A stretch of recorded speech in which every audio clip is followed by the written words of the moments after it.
Yo, what up? What up? What up? All right, man. We back for another one. I appreciate everybody taking the time out of your night to drop by to check out Divine Sense with another one, man. Look, the other night we had a live going. It was lit.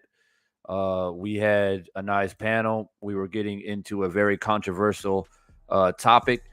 It's not controversial to me, but unfortunately, the way shit works out here, it has become controversial. And people are saying that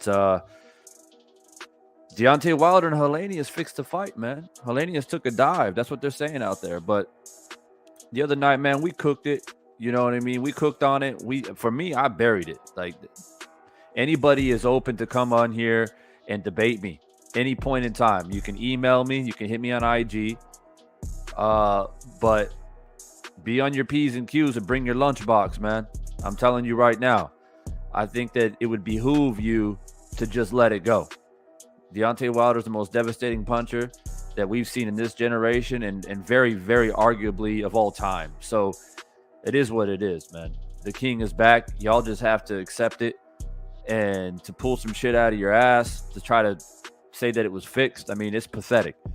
But like I said, man, if you haven't watched that live that I did, I mean, we had 78 on the panel. Drew stopped in for a bit. Tate Jones stopped in for a bit. We had some dudes actually come on the show and actually try to argue for the fact that they thought that it was fixed. So if you haven't watched it, go back and watch it. It's actually starting to gain a lot of momentum, a lot of views. I think I'm pushing up to 6K views on that live stream. So it is a hot button topic, man. But nonetheless, we're going to switch gears a little bit and talk a little bit about Caleb Plant. I haven't had an opportunity to give my thoughts about Caleb Plant and his performance. Obviously, normally I come on here, give a post-fight thoughts and a recap of all the fights, but I had to get that out of the way first because I wasn't going to allow people to try to latch on to that and discredit Wilder's victory. So I had to get that out of the way first. So like I said, we'll shift gears and focus on Caleb Plant and his victory over Anthony Dirrell. Before I do that, though, I do want to give a special shout out. We have a lot of our official members of the channel coming in here early. Much respect. Of course, Omega Red in the building, SM in the building. Arturo was good, bro. Deanna also in the building. Always good to see you. We got Demon in here. We got Corey Deron in here. Rojai, what's good? Rojai Helenius dived all right. I don't know. You must be joking. You must be joking. Rojai out here joking, bro. I ain't taking the bait, bro. I ain't taking it. You trying to bait me. But yeah, let's get into this, man. I wanted to come out here and first I want to give a humble reminder to people on how legitimate Caleb Plant is, man. This dude is skilled. I was one of the very few people out here that said that Caleb Plant, in my opinion, was doing well against Canelo. I believe I gave Caleb Plant at least 4 rounds, maybe even 5, leading up to him getting stopped. I thought that he put on a very good performance. There were a few little things in there that I didn't like as far as, him trying to have a conversation with Canelo in the middle of the ring and all that shit. But to me, it proved at that moment that he does belong at the top level. It's just that Canelo was just a little bit better that night and had obviously experience played a major factor, right? And now that we've seen the performance from Caleb Plant against Anthony Dirrell, it makes me wonder, at least, like maybe he went after Canelo a little bit too early, but that's the way boxing plays out sometimes. And maybe the experience with Canelo actually propelled him to perform at a higher level. I will say that I like this new collaboration with him and Breadman. I think that watching Plant work with Breadman leading up to the fight, I definitely see improvements, or not improvements, but more sharpening of Caleb Plant's skills. Caleb Plant showed the world, and I actually went live about it. A lot of you guys remember where, Deanna, I appreciate you. Thank you for sharing it. A lot of people, including myself, recognized that, Caleb Plant was purposefully working on sitting down on his punches more. And that's something that I thought that he needed to sharpen. I thought that it was one factor that didn't help him in the Canelo fight. Like, he was boxing well, but he couldn't hurt Canelo. He couldn't, he did enough to score points, but he couldn't, really sit down on a punch to really make Canelo respect him and make him hesitant. And that's why Canelo started to gain some momentum towards the end of the fight, which led to the stoppage, right? So I was a person that came out here and said, man, if he can sit down on his punches a little bit more, he's an extremely dangerous fighter. Now, maybe Caleb Plant listened to my live. You never know. But he puts in Breadman in his camp. It looks like Breadman took the lead role in the training.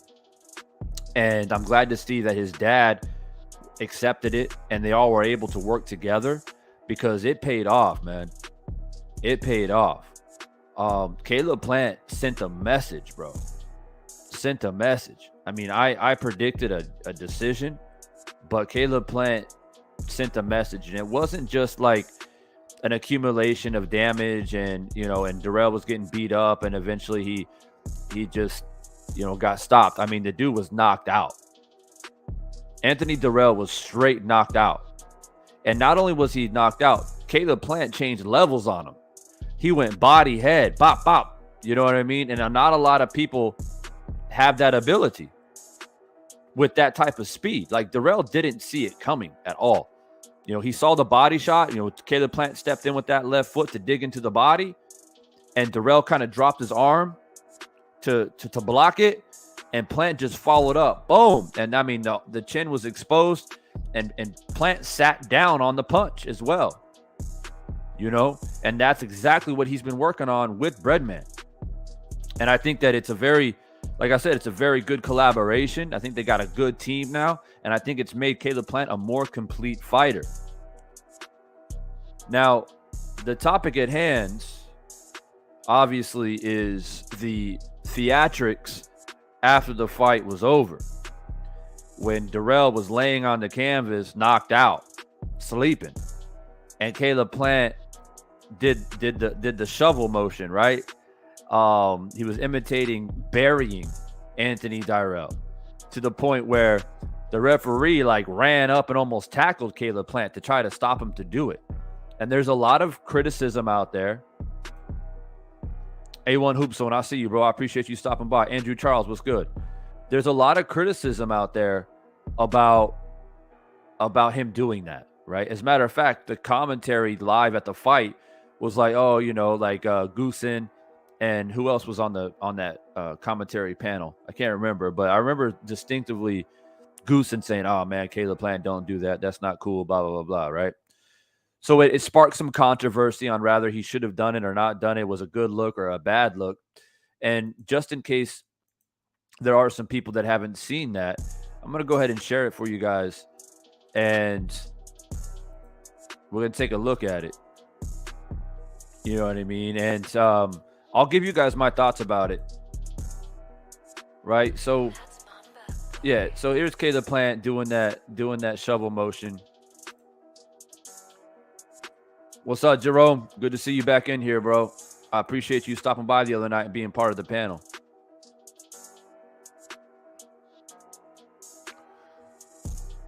So this is like the little celebration that Caleb Plant had after beating Dirrell. Like I said, doing a little shovel motion as he's acting like he's burying Anthony Dirrell. Now, maybe you guys are waiting to hear my thoughts first before you guys give your thoughts. Oh, that's why you guys came in here. So I understand that. So here are my thoughts on it. Generally speaking, I like boxing because it is a gentleman's sport.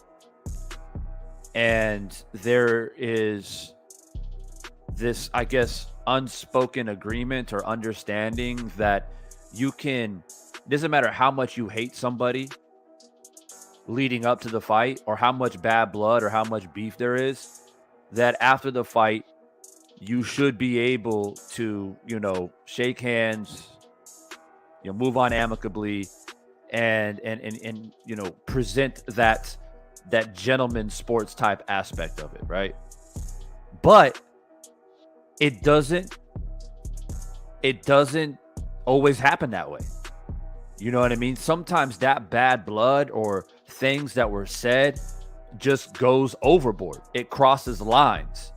And for some people, when that line is crossed, you cross the wrong person. By crossing that line, you're not going to get that respect, right? Sometimes it just works like that, and a lot of people got upset when Fury beat Wilder. Was it the third fight, right? And Fury went over to the corner when Wilder was sitting on the stool, tried to shake Wilder's hand, and Wilder was like, "Nah, man, I don't respect you." And a lot of people got upset about that. And, oh, Wilder's a poor sport and this, that, and the third. So for me, we can't assume and we can't tell people how to act and feel about certain things. People act and feel about certain things for a reason. And who are we to tell other people how they should feel, especially when they feel like they've been wronged and they have been truly disrespected. You know, I'm nobody to critique somebody's feelings. You know what I mean? Now, you may say, but it's kind of cringe that he was doing that. It's kind of cringe. You know, you should be more respectful than that. But like I said, like, you just don't know what Caleb Plant was feeling up until this point, right? So let's break it down, okay? Let's break it down for a moment. Caleb Plant, right? Let's look at Caleb Plant for a moment. And let's be real about it. Caleb Plant is the type of guy that he has a style that you don't typically see, and I'm going to say it, from a white dude. I mean, it is what it is. And I know some people get like, oh, Divine, don't do that. Well, I mean, the fact of the matter is that boxing is dominated primarily by black people and Hispanic, right? There's very, very few successful white fighters. And that doesn't mean I'm not taking a shit on white fighters. Obviously, I'm white myself, right? And I pride myself with being a successful athlete in many different sports. I've made a career out of it. But there's an element of having to prove yourself, right? Everybody has to prove themselves, no matter what color you are. But the fact of the matter is that Caleb Plant not only is a white dude in a sport that's dominated by other races, but he also has a style that a lot of people can't wrap their head around, right? He's slick, he's fast, he's got defense, and now he's showing that he can crack too. Because Dirrell he's not a tomato can. He's a 2-time world champion. He's been in wars. He's been shown to have a chin and take big punches. He's not the best chin in boxing, but he certainly doesn't have a weak chin. So you have to understand that Caleb Plant has been dealing with this his whole life, right? And I guess maybe I can understand it a little bit more. And for me, when people ask, "Oh, Divine, what's your feelings about Caleb Plant doing this after the fight?" My answer is literally like, I'm indifferent. I'm numb to it. Because for me, as a white dude growing up playing sports, I've always had to prove myself. But I wasn't a crybaby about it. I was like, oh man, because I'm white, I always have to prove myself. I mean, it is what it is. You know, you show up to the blacktop to play ball and you the only white dude there. I mean, it is what it is. You got to prove that you're worthy, that you got to prove that you got skill. And if you can prove it, 9 times out of 10, you'll be respected and accepted. That's just the way it is. So you best believe Unstoppable was good. Joseph Townsend was good. I appreciate you guys coming in tonight. Make sure y'all hit that like button, get the likes all the way up. So you best believe that, like, I've been told more times than I can count. Like, oh, who's this white dude? I ain't gonna let this white dude beat me. Like, oh, what? Like, fuck this white dude. Oh, hell, you know, like, whatever, right? And in the boxing gym, it's a different level, right? Like, Mexican boxers, when I was growing up, you know, in gyms and stuff like that, training in boxing gyms, I was like the only white dude in there for the most part. And Mexicans will call me all kinds of names. Some of it was fun. Some of it was just, you know, bravado and talking some shit or whatever. But after a while, this shit gets fucking irritating, man. It does get irritating. It does boil over. You're continuously trying to prove yourself in a sport that's dominated by races that are not you. I mean, that's just what it is. So it's a line, right? You get to the point where Caleb Plant is now at the point where, number one, he's been a champ. He's been a world champion. He's already, in a way, kind of proved himself. to be in the position to fight somebody like Anthony Dirrell, who's a veteran, who's also a two-time champion himself. And Anthony Dirrell chose to come out and say, I'll never let a white dude beat me. And to quote him verbatim is that he literally said on a podcast, he said, a white dude has never beat me, and it's not going to happen now either. Caleb Plant's no different. He can't beat me. A white dude can't beat me. I mean, that's basically what he said. Now, Caleb Plant got word of it. Somebody showed him the podcast or whatever it was, and Caleb Plant made a mental note. It's like, oh, you want to take it there? All right, bet. And so when they're going in through the press conferences, Dirrell continued to talk shit. Talking about you're going to run, you ain't shit, you ain't fought nobody. He had a lot to say about Caleb Plant. And he talked a lot of shit.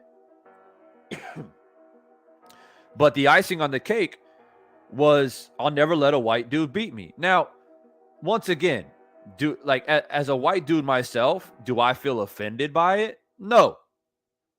And I don't think Caleb Plant was truly offended by it. I don't think he was like, went home and cried about it and was like, oh man, Dirrell really hurt my feelings because he says I can't beat him because I'm white. He don't give a fuck because he's heard it 1,000 times in his life, especially in the sport of boxing. So it's not the fact that he felt offended by it, but it's like, how can I put it? Like, I'm not going to tolerate it. And once again, I have to prove myself. And I will prove to you that race doesn't matter. It matters on what's in here and what's in here. And I'm going to show you that I'm simply better than you. You made it about race, not me. And that's what it is. And do you know what the irony? Do you know what the irony is?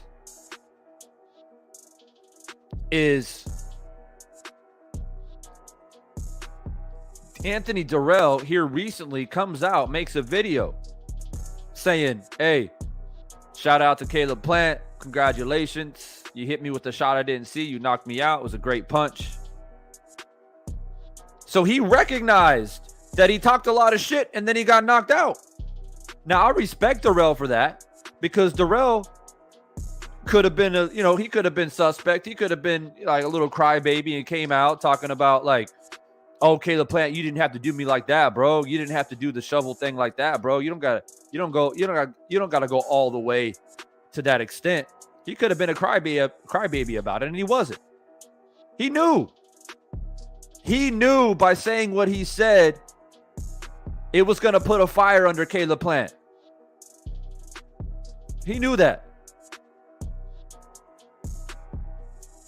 It's no different when Eminem was coming up in 8 Mile doing fucking battles in warehouses and shit, and he was constantly being like, people making jokes about him from being white all the time, and it's just like, it's like, if you go that way, you are motivating me to continue to prove myself.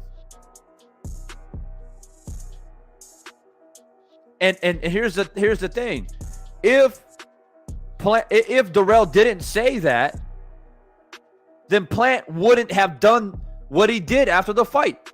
Plant wouldn't have done the shovel like he's burying him or none. He wouldn't have done it. Plant would have celebrated like he's celebrated in other fights and whatever, and it would have been it, right? But it is what it is. So, somebody who's this AZ King? Who the fuck is this? Yo, Wrenches, you gotta pay attention, man. You gotta pay attention. Get this bitch ass out of here. Get this bitch ass out of here.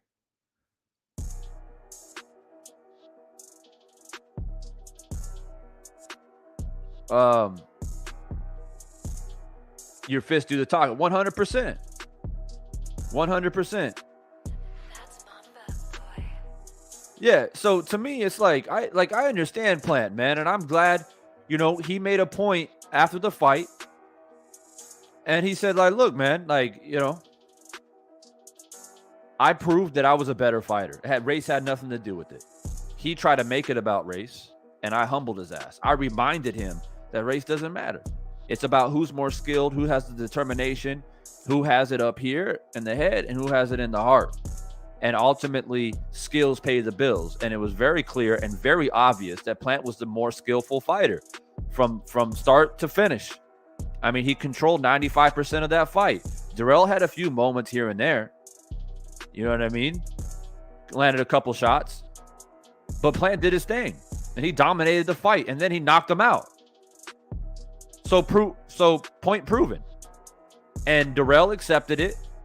And the funny thing is that Dirrell also said, after congratulating Plant, he came out and said, like, hey, and I'll pay somebody $10,000 if you can find me or find the video or the audio of me saying that a white dude can't beat me.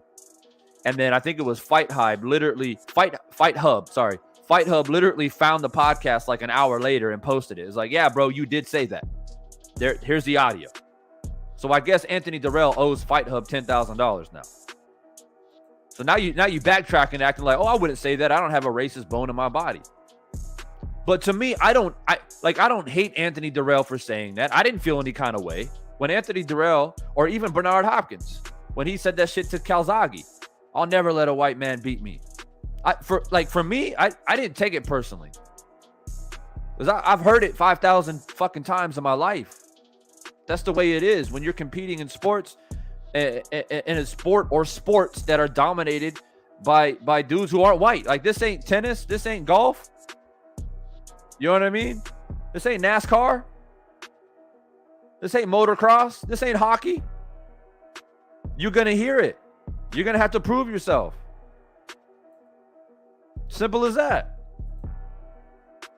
So I didn't feel disrespected about it. I didn't feel disrespected when Bernard Hopkins said it, and I didn't feel disrespected as a white dude when Dirrell said it. It's like, whatever. I mean, Plant's got to go in there and he's got to do his job. And Calzaghe has to go in there and do his job. And the funny thing is they both did. They both did do their job. So it's like, when are people going to learn not to do that? When are people going to learn not to do that and put race into it? Because you light a fire under people, man. It's no different. It's no different if it doesn't matter what race you are. If a black fighter says, man, I'll never let a Mexican fighter beat me. All you're doing is setting a fire under him, man. You're adding a little extra motivation. You know, and so is there a line with shit talking? I think there is, personally. Like, you shouldn't talk about people's mothers or their wives, their religion, their creed, or their race. That is my opinion. But if you take it to that level, if you do cross that line, be prepared for the consequences if you can't back up your words. If you come out and say, hey, your wife ain't shit, your mom ain't shit, you know, I'll never let a white dude beat me, or you're white, you ain't skilled, or you're Mexican, you're not skilled, or whatever. If you use that type of terminology and you're gonna go to that level, you better be prepared to back that shit up. And if you don't, it's gonna be embarrassing. And Anthony Dirrell was embarrassed. I mean, it's as simple as that. So I did have a few people hit me up and ask me my thoughts about it. So, Devon, what do you think about, like, well, first, when Dirrell was saying what he was saying, and they were saying, hey, what do you think about Dirrell saying that saying that a white man would never beat him or whatever? I was like, I don't think anything about it. I honestly, I don't think anything about it. Plant's got a job to do. He's got to prove himself regardless, right? And all Dirrell did was just light a fire under him even more. And you play with fire, you get burnt. That's it. And, you know, rather Dirrell believed that Plant was skilled or not. I don't know. I don't know if he actually believed it or not, or if he actually believed that he was going to go in there and beat up Plant. If he actually believed that he just wasn't good enough. I mean, I don't know what he actually believed. I even in the press conference, I felt that he had some nervous energy, in my opinion. I thought that Anthony Dirrell had nervous energy with all the shit that he was saying at the press conference and different interviews. To me, he seemed nervous. But maybe he was confident. Maybe he looked at Caleb Plant and said, "Oh man, Caleb Plant, he's a little flashy, whatever, but he can't beat me. I'm more experienced. I've been in wars. I'm a champion, da da da da." Maybe. But you got found out. And I feel like when it's all said and done, you'll probably see Plant and Dirrell in the next month or two take a fucking photo together. That if you grow up in the hood and you're a part of that environment, like Caleb Plant is, right? He comes, like, people forget Caleb Plant comes from the dirt, man. I mean, there's videos on YouTube of him like boxing dudes in the street. Right? So but when you grow up around it, it's nothing. Dudes like fight playing basketball. I mean, it's just life. You get a little altercation, you got some egos involved, dudes like fight, you get knocked out, you get humbled a little bit. It's up to you if you have the courage enough to show up again. And 9 times out of 10, you do show up again and they're like, "Hey man, like, you learned your lesson. Hey man, you got me. All right, cool." And it's like, that's life. That's part of it. And so I have no reason not to believe that very soon Dirrell and Plant, like, the beef is literally buried. The beef is literally buried. I mean, Plant literally buried it. I mean, it's done. And they'll probably be seen together again, right? It's not that serious. People are making it way too serious. It's a simple thing of if you take it to that level, you got to be prepared for the consequences. And that's it. And so Dirrell has come out and congratulated Plant. He admitted that he got knocked out. He didn't make any excuses. I thought it was a little bit funny, the little backtracking of like, "Oh, I know, but I didn't actually say that a white dude can't beat me." And I challenged somebody to find the audio. It's like, well, within an hour, you got exposed. I mean, that was just silly. It's just like that part, he should have just owned up to it. It would have been funny if he would have just came out and said, "Well, damn, I guess Plant is pretty good for a white dude." Everybody would have laughed about it. No big deal. So it was a little bit cringe for him to come out and maybe he got knocked out so much to the point he couldn't remember what he said. I don't know. It was a little bit like, really, bro? Now you're going to act like you didn't say it? Because when Caleb Plant pointed it out at the press conference, he said, "Yo, you said, that a white dude will never beat you." And then Dirrell didn't deny it at the press conference. But now that the fight is over, it's like he's trying to say like he feels bad he got knocked out, obviously. Why would any fighter would feel bad that he got knocked out? So he's trying to make it like, well, I got knocked out, but I want to let people know that I'm not racist or anything. And look, people, look, I don't think it's racist, personally. I don't think it. When a Mexican or a black or an Asian or whatever the fuck they are, right? If they come to me, they look at me and they say, "You're white, bro. A white dude would never beat me." I don't know. Maybe I'm just built different. Maybe I grew up different. I don't think it's racist. I guess I can see how some white people might find it racist. Maybe I just don't. I just feel like, for me, the way that I am, the way that I'm built, and I think Caleb Plant's very similar. It's just like, all right, bro, like, if that's the way you feel, bet. Like, all right, let's go then. I'll show you. I'll make you eat your words, bro. And that's just the bottom line. I don't like, that's some Karen shit. That's some Karen shit. Oh, why you gotta get racist? Oh, why you gotta say that? It's like, well, why are you so sensitive about it? Is you gonna prove yourself or you're not? Are you gonna prove yourself or not? Because as soon as you get sensitive to that, you get exposed. You basically prove their point. So use it as motivation. Right? Being humbled is a very magical thing. It's a very magical thing when you get humbled. All of a sudden, oh shit, I shouldn't have said that. You know?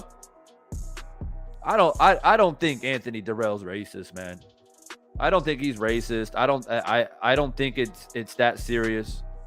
And that's just my thoughts about it, man. The him doing the shovel act. Harlem Hellfighters, what's up, bro? I haven't seen you in a minute, bro. Top Dog, what's good? SP3, what's good, bro? I'm not sure how you want me to pronounce your name, but I'm just gonna call you SP3, bro. What's good with you? I guess for me, my perspective is like, in a nutshell, being an athlete, competing at a high level. I've won some, I've lost some. I've went up against very high level athletes, both black, white, Mexican, it doesn't matter. Depending on what sport you're in, depending on where you're competing, depending on the environment, like, you're going to get some heat sometimes, especially when you're the minority. Like a white dude playing basketball in the Bronx, or a white dude playing basketball in Nashville, Tennessee, you're probably going to be the minority. That's just the reality, right? It's something you accept when you step in there. And like, you better hope that you're skilled, because nobody's going to feel sorry for you if you're not skilled just because you're white. That's silly. That's just the way it is, right? So, like, I guess for me, my perspective is being an athlete competing, right? And just, I've always used it as a motivation. I've always used it as like a tool to prove people wrong. And that's just the way that I look at it. And I don't know why people taking it so serious. And the act itself, by burying him and all that, like, literally just feel indifferent about it. I'm just numb to it. I mean, I've seen worse shit.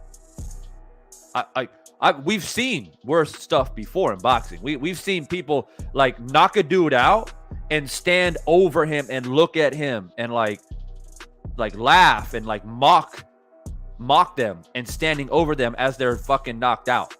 Like, we've seen worse shit in boxing before. I've seen worse stuff. I've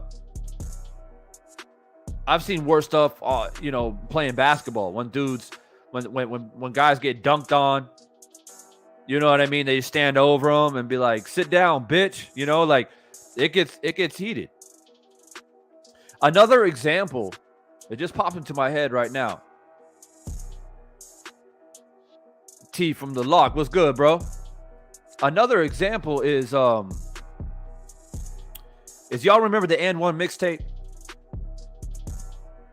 For all the young people out there, you might not remember what the N1 mixtape was.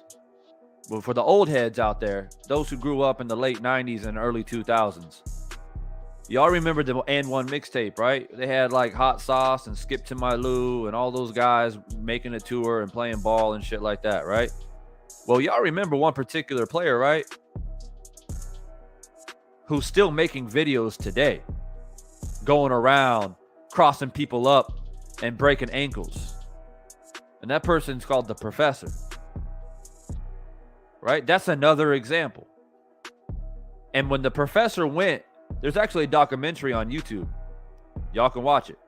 When the Professor went to try out for the N1 team, he was like 17 years old. Like this skinny little white dude. And everyone was like, what? Man, this white dude can't ball, bro. Like, for real? Like, and not even that. It's like, it's not like a white dude from Brooklyn or Bronx or some shit like that. It's a white dude that was from Washington State or Oregon or something like that. Some northeastern state. I can't remember where he's from, but one of those places. So you best believe everybody was like, oh, hell no. Hell no, this little skinny white dude's not going to come up in here and compete with us. But guess what happened?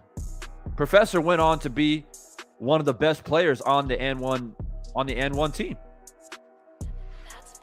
Right? And still has a career today on YouTube. He has his own channel. Goes around the world, crossing dudes up, whatever, right? And so you best believe he had to prove himself multiple times. And even when he made the team and was on tour, he still had to prove himself, right? He didn't take, I bet you if anybody interviewed the professor and say, hey, man, how many times people discredit you because you're white? He's like, all the time. Hey, did you take it personally? Nope. Just motivated me more. And that's it. And that's it, man. And the thing is that, like I said, everybody gets humbled. If you get crossed up and get your ankles broken, you're going to get humbled. It ain't going to matter what you look like. You have to pick yourself up off the floor, you got to get humbled. That's just the way it is. I think that sometimes in society, we're a little bit too sensitive about shit. But to me, it's the Karens. It's the I don't know, man. I don't want to get political because I might upset people, but it's not the people that grow up around it. Let's just put it that way. I'll put it nicely. It's not the people who grow up around it. Those people aren't sensitive to these things. It's part of life. And that's just how I feel about it. I do want to say something else though. Now that I've made my point, doesn't look like anybody disagrees with me. We had a troll in here momentarily. He's probably a Wilder hater. Basically, every time, it doesn't matter what video I make. I can make a video about baking cookies. Right? It doesn't matter. Wilder haters come in here. I should do that one day. I should prove my point one day. Hey, Diana, I don't know if Diana's still in here. Do you like to cook? I should do a collaboration with Diana, and we should do a little cooking show on how to make muffins or some shit. And I guarantee you, there will be some fucking haters coming in here, and they all stem from the same root. It's sad, man. It's sad. I'm out here talking about Caleb Plant, keeping it real, and you got people up here in the chat. But they, like I said, they're all cut from that same cloth, man. Right? It is what it is. People are just sensitive. I don't take anything personally. I mean, you gotta go. I mean, you gotta do some real like disrespectful shit for me to take things personally. Maybe it's a different era. Maybe, I don't know, maybe the way I was brought up. My dad was tough. My dad was old school. You know, I didn't know my mom very well, so I grew up in a very masculine home. Maybe that has a lot to do with it. My dad put me in boxing. He put me in football. He put me in sports. So you learn to have thick skin.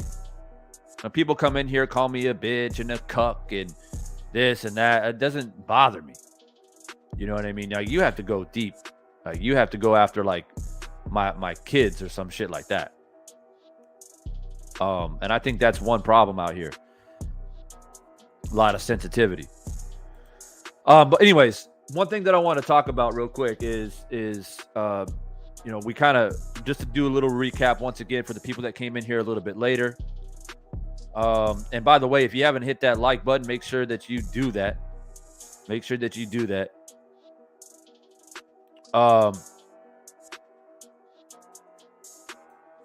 Yeah, let me say this too. I find it ironic that the people that say that the shovel motion was disrespectful,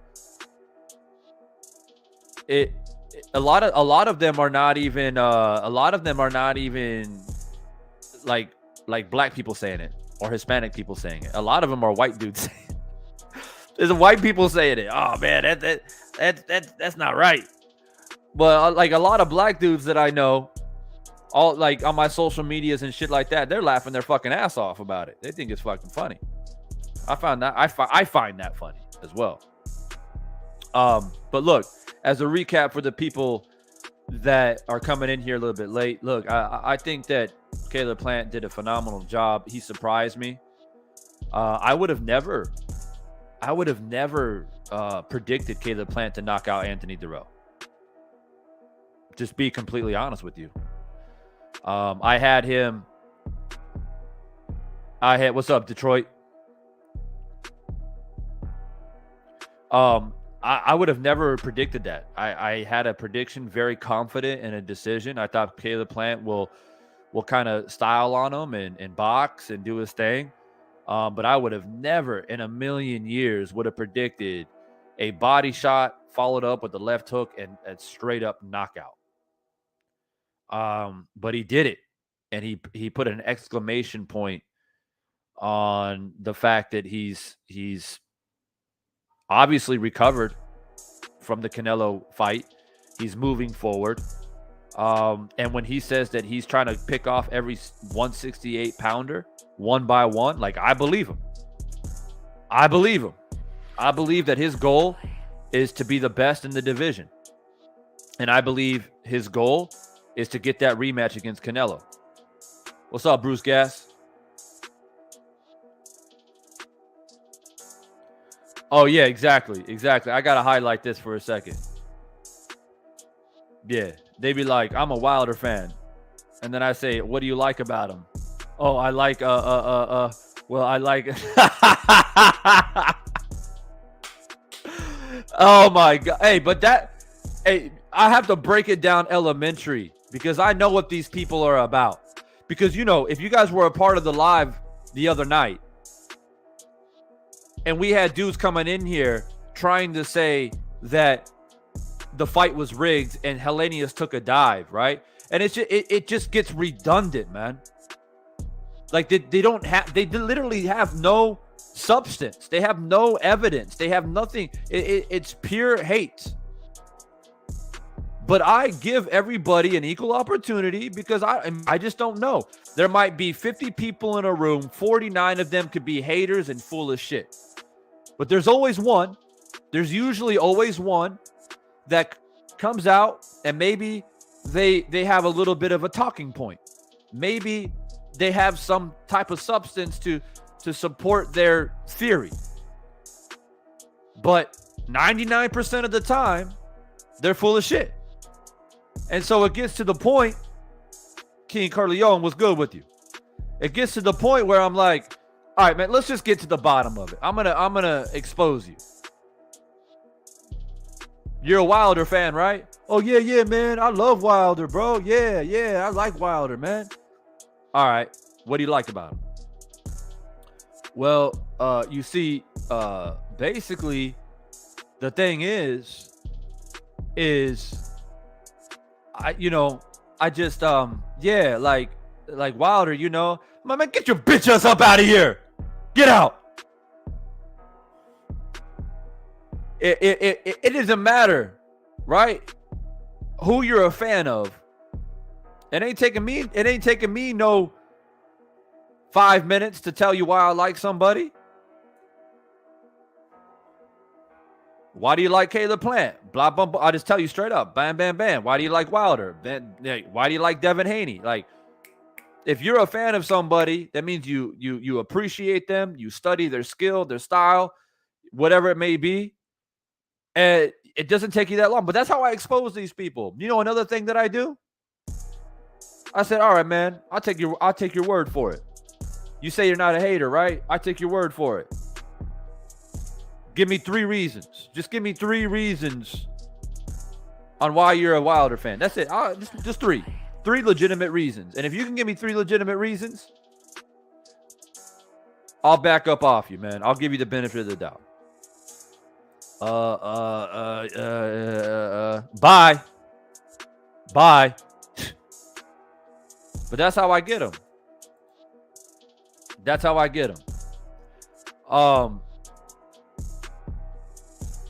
So I believe Caleb Plant is serious about taking over the division. I believe that he's looking forward to redeem himself against Canelo. Canelo still, let's not forget, has all the belts at 168, y'all. He's holding all the belts. So I believe that he's looking, he's trying to find a pathway to get revenge, essentially. And he sent a message. Saturday night. But I wanted to update something for the people because you might not know. In my mind, I'm thinking, right, okay, this is a phenomenal performance. This is a statement, right? This is an exclamation point type of victory. So in my head, I'm thinking, oh, for sure, David Benavidez. He's got to be chomping at the bit, right? Like David Benavidez is he's going to come on Twitter. Like, let me get my Twitter out. Let me get my Instagram out. Like, oh, where's David Benavidez at? He's going to call out Caleb Plant for sure. But guess what David Benavidez does? Right after the Caleb Plant fight, he announces a fight between himself and the same guy that Caleb Plant has already beaten. And that is Ustaki. Are you for real, bro? Are you serious right now? See, a lot of people out there talking a lot of shit about Caleb Plant. He's arrogant. They're like, the same things that Anthony Dirrell was saying about Caleb Plant is the same shit that the Benavidez brothers have been saying about Caleb Plant. He's arrogant. He's ignorant. He's rude. He's not a sportsman. He's not a sportsman. He talks shit, right? They talk all this shit about Caleb Plant. But all Caleb Plant does is talk shit, but back it up. So you don't have to like him, right? He continues to back it up. So he's saying, like, I want Benavidez. I want all the top super middleweights. I want all the belts. I want my pathway back to Canelo. Right? He made it clear. What did Benavidez do? You know damn good and well Benavidez watched that fight. And you know damn good and well Benavidez was shocked by seeing that knockout. What does he do? It's like he waited. Benavidez waited, y'all. You think that it's a coincidence that he makes a fight with Ustaki like hours after the Caleb Plant Dirrell fight? No, they had that fight signed, sealed, and delivered. They were just waiting to see what was going to happen. Maybe not signed, sealed, and delivered, but already in conversation. Already basically verbally agreed upon. But David Benavidez waited to sign the contract to see what was going to happen in the Plant Dirrell fight. Now, if Caleb Plant went out there and won by decision, and it was like a close fight, and Dirrell had some moments and exposed Plant a little bit, then David Benavidez, I hate to say it, he probably would have mentioned Caleb Plant. But this is the way it works. And for anybody coming out here, any Benavidez fanboys, and I've talked a lot of positive shit about Benavidez. As a matter of fact, I said that Benavidez has a good chance to beat Canelo. Right? So don't come in here talking about, oh man, you just another Benavidez hater. I'm keeping it real. Benavidez straight up. Are you ready for it? He straight up ducked Caleb Plant. Straight up. How can that fight not happen? How it's mind-blowing. It's mind-blowing that that's literally, that has to be the next fight. It has to be. And you're going to fight Ustaki. The problem with Ustaki is this. Number one, Plant already beat him. That's one. You're taking Plant's leftovers. That's not a good look. Number two, Ustaki, like whatever, I don't know what it is, like his last 3 fights or something like that, his opponents have a combined like 56 losses or some shit like that. There was a time that, yes, he was a threat. But Ustadegi he's been exposed for many different reasons, and not to mention, he's a cheater. He has popped positive for banned substances.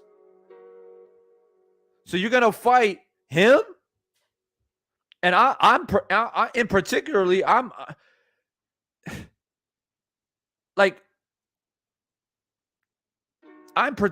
very upset and disappointed in it because David Benavidez, like, I know his family, like, not personally, but like I know of the Benavidezes. They're like 10 years old, 10 years younger than me. But like, I know their dad, I know their family, I know the boxing gym that they go to. They're in Phoenix, Arizona, because that's where I'm from. And it's very disappointing. It's very disappointing that he's going to fight Ustadegi. For what, bro? Like, literally, like, seriously, for what? No benefit.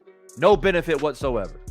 If you knock him out, like, they'll say, oh, well, I mean, you fought Plant's leftovers. I mean, so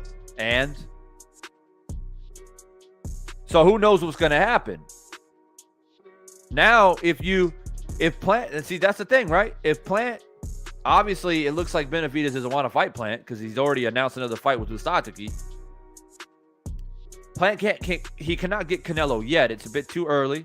He's got to do a little bit more, right? So imagine if Andre moves up, or for whatever reason, Plant fights like Charlo or some shit and beats one of those two guys.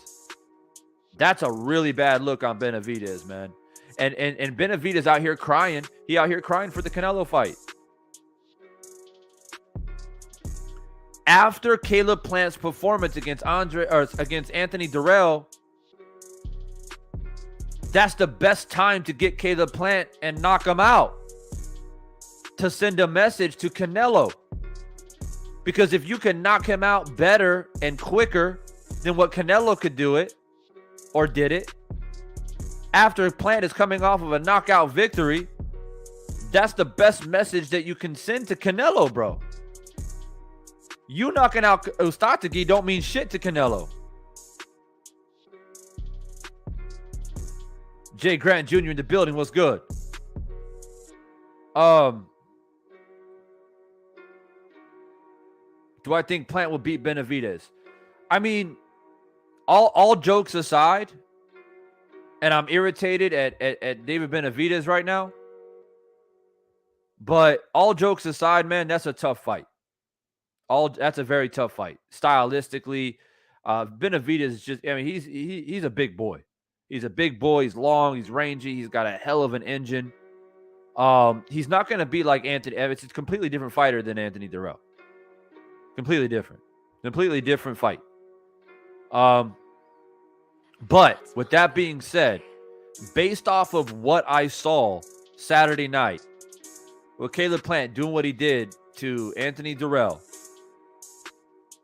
and seeing clear evidence of the sharpening of tools, and that has a lot to do with Breadman being in his corner now.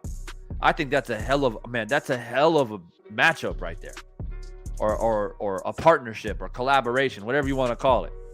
Like, that was the best decision Caleb Plant made, in my opinion, to bring Breadman in and on his team and in his corner,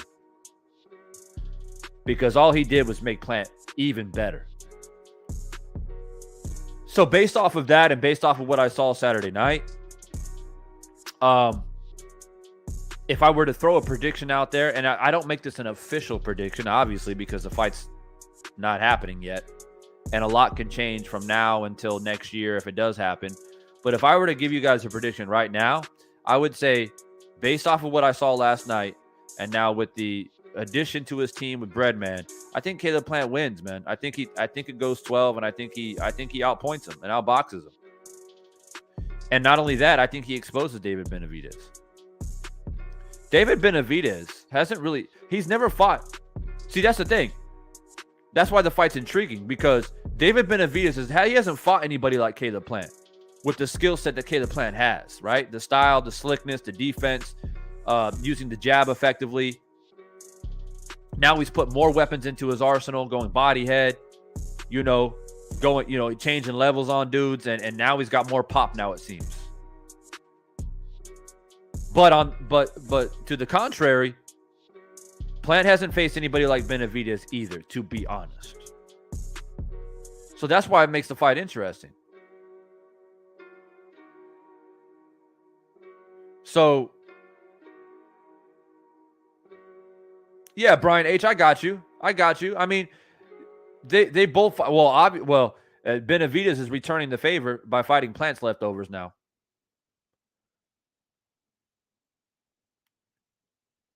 So, I mean, to be honest with you, it doesn't really matter. It doesn't really matter. The fight should be happening now. I mean, we can nitpick all day and long. Oh, well, but Plant fought, he fought Dirrell after Benavidez already stopped him. Well, now Benavidez is returning the favor and fighting a guy who Plant knocked down twice and, won clearly. So, I mean, how long are we going to have this revolving door? Plant came off of a fantastic victory against Dirrell. Benavidez is coming off a victory against David Lemieux. The time to fight is now. There's nothing standing in the way, like promotional-wise. And I don't care what anybody says. David Benavidez straight up ducked Caleb Plant. And I say that as somebody who likes David Benavidez. He comes from the same city I come from, man. But I don't bullshit around, man. I don't beat around the bush. It is what it is. David Benavidez, by announcing the fight against Ustategui hours after Plant knocks out Dirrell, that shit is suspect. That's a duck for me. That's a duck for me. And it doesn't mean that he's afraid of Plant. I'm not saying that, because a lot of people they mix duck and afraid in the same. Like they make it as if it's the same meaning. And I don't always agree with that. A duck can be strategic, right? Being afraid of somebody is straight up, like, that's just, I don't want nothing to do with this dude. When dudes like have mandatories and they vacate the belts because they don't want to deal with the young lion coming up who's knocking everybody out. Now that's afraid to me. That's not a duck. That you're like, you afraid.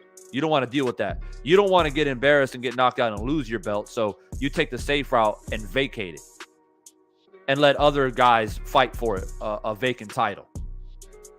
To me, that's being scared. But I don't think Benavidez is scared of Plant, but he did take a strategic duck. And maybe he feels like, well, Plant's hot right now. Let me get Ustategui in there. Let me bang it out with him a little bit. Let me get a little, maybe his team advised Benavidez to get, to sharpen up just a little bit more, and we'll deal with Plant later. But it doesn't really matter how you cut it or slice it. He ducked him.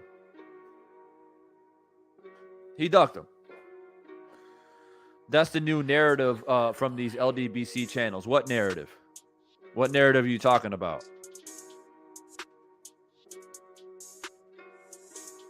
Rojai, facts. He can't. That's true. Plant is a legitimate super middleweight.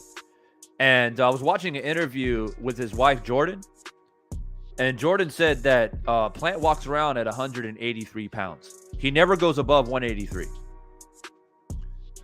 And she also said that it's very clear that Plant's objective right now is to conquer and to be the best at 168 and collect all the belts. And then maybe later on in his career, he'll go for other titles. But he wants to be an all-time great super middleweight fighter. And so I don't have anything against that. I don't think it's necessary to always go up into different weight classes. You can be a legend in this sport by dominating one weight class and being the best in that weight class, and nobody can beat you. Like, if he goes in there, makes his way up to fight Canelo again and beats Canelo, you basically, I don't want to say you just wipe away the loss that you had against him, but it's a clear indication that you made massive improvements and you're the best. You're the best at 168. Canelo will then be proven that he's actually not the best at 168. Maybe for a moment he was, because he was undisputed. But Canelo's always been chasing pound for pound. He's always been chasing multiple titles in multiple weight classes. If Caleb Plant continues to beat the best 168 pounders and rematches Canelo and beats him, he'll be the best 168 pounder of this era. I mean, potentially. Right? Definitely of his own era. Right? What's up, G-Funk? So look, man, to kind of close this show tonight, what I'll do is I'll go ahead and drop the link for anybody that maybe you got a few things on your mind that you want to share. I'll give you guys the opportunity. I like to chop it up a little bit with people. Makes it a little bit more entertaining. So there's the link. Feel free to come in. Let me know your thoughts about Caleb Plant. I've already given you guys my thoughts about, the performance, number one, by Caleb Plant, which I thought it was a phenomenal one. And number two, the act, the shovel act at the end, like him imitating, burying Anthony Dirrell. Rather, I thought it was warranted or not, or it was cringe or not, or what I feel about it. I've already given you guys my thoughts. If you guys came in a little bit later, you'll have to rewind the tape. But if you have any thoughts on it, feel free to click the link and come in and let me know. And I feel like David Benavidez straight up ducked Plant.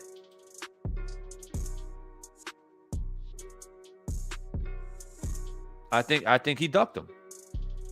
And I'm willing to have a debate on that too. Anybody wants to come in here and say, nah, man, he didn't duck Plant. Well, I'm hard pressed to believe that he did it.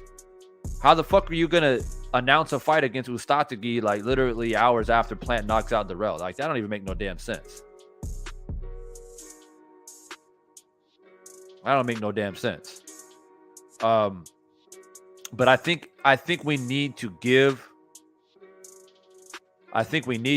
Plant his flowers. He deserves the respect. Rather, you thought his little actions at the end was over the top or disrespectful or not.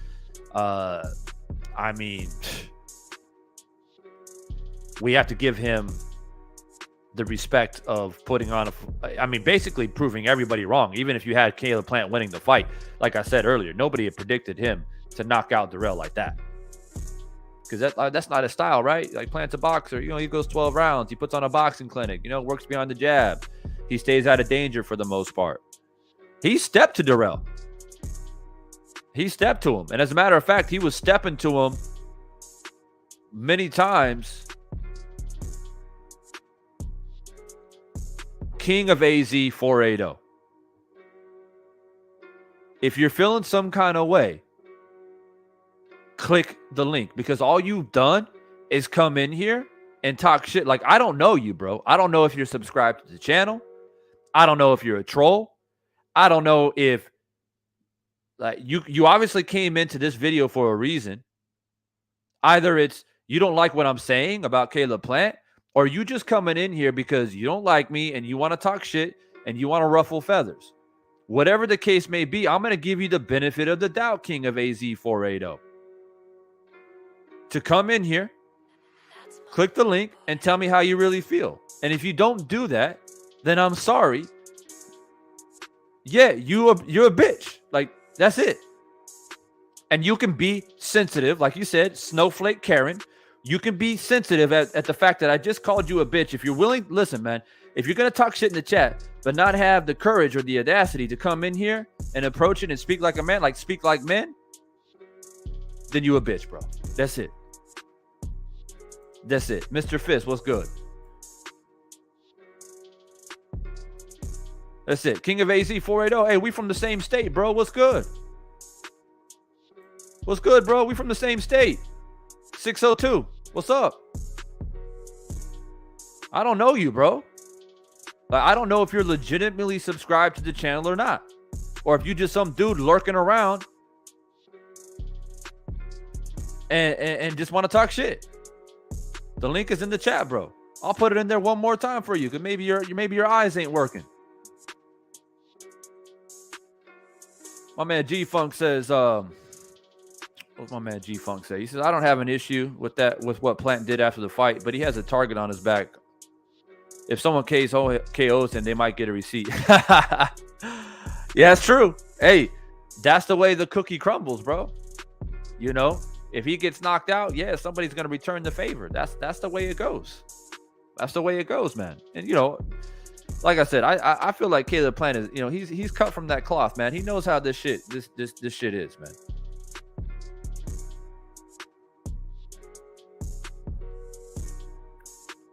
What's up, Brian H? Yeah, man. I mean, I appreciate you subscribing to the channel, bro. I appreciate you, man. What's up, Miss Tahira? Dude, what's up? What's up? Just making my rounds, stopping by to say hello. Just do family. I see you grinding. Peace and blessings. Oh, peace and blessings to you. I appreciate you dropping by. Yeah.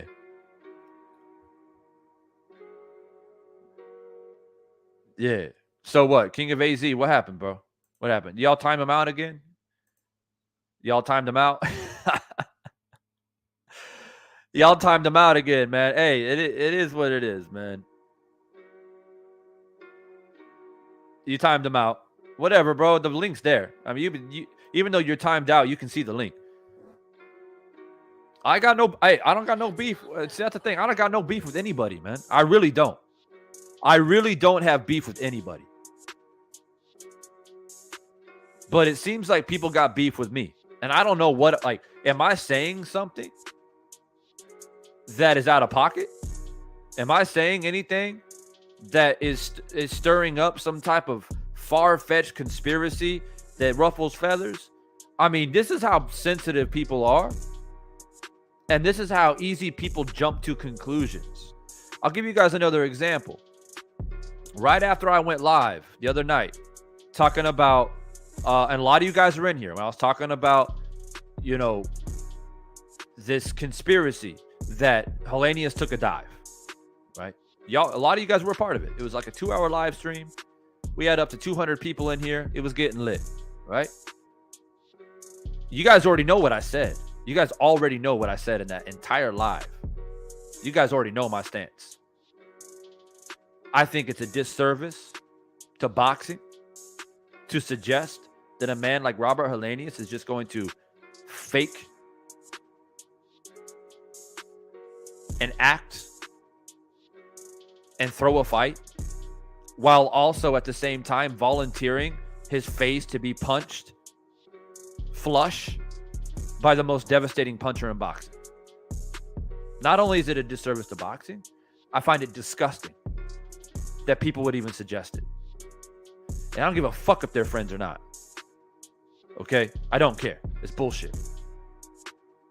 Because you are discrediting Helenius as a man, and you're discrediting Wilder as a man. And I don't care. Oh, but it happens all the time in boxing, bro. It happens, man. It doesn't make you a bad person. Well, to me, it makes you suspect as fuck if you're willing to throw a fight. I don't give a fuck. If you suggest that a man is conspiring behind the scenes to throw a fight, that does not make them a genuine person. You're asking me to continue to evaluate a person to be genuine even though that they're willing to fix a fight? Now, that sounds like a fucking oxymoron. That don't make no damn sense. So, you guys already know my stance on it. All right? We had to cook a few trolls coming in here too. It got heated. But this is why people are so sensitive and jump to conclusion. There's a guy out here on YouTube. I don't even remember his name. But he's a black dude out here. He's got a channel, I think. Talks about sports. He was browsing through YouTube, I would imagine. And he saw my thumbnail. On the home page or the search page or whatever it is. He saw my thumbnail. And I got a thumbnail on there with, Deontay Wilder walking away from Helenius while Helenius is laying on the canvas. I have a picture of me, putting my arm out like this.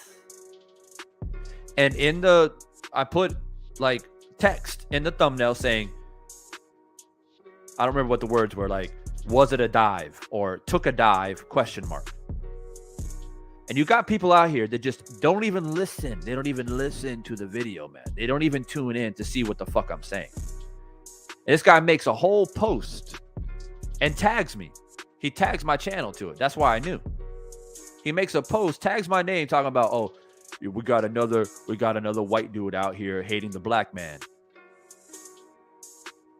And I replied to his post saying, like, bro, like, are you seriously going to make an assumption based off of a thumbnail, bro? Like, are you that sensitive? Like, you don't even have the mental endurance to go in and click and listen to what the fuck is being said, bro?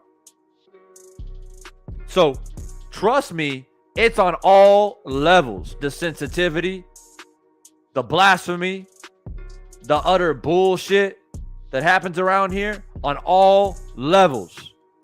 From all different types of people. And you know what the man told me? He said, oh, well, the thumbnail was misleading. I don't appreciate that. You should delete it. I was like, bitch, you delete your post because you jump to conclusions without even watching the live, bro. Shit's lame. Supfo. Click the link. Are you man enough and brave enough to click the link? Prove me wrong. I think you are a bitch. Yup, I do. Yup, I do. You a bitch, bro. It's because you give off cuck energy. Ruiz is going to beat the brakes off Wilder. You a Wilder hater, bro. Here comes another one. We got another one. We got another one. Hey, bro, you got an S. You got an S to represent sup fool.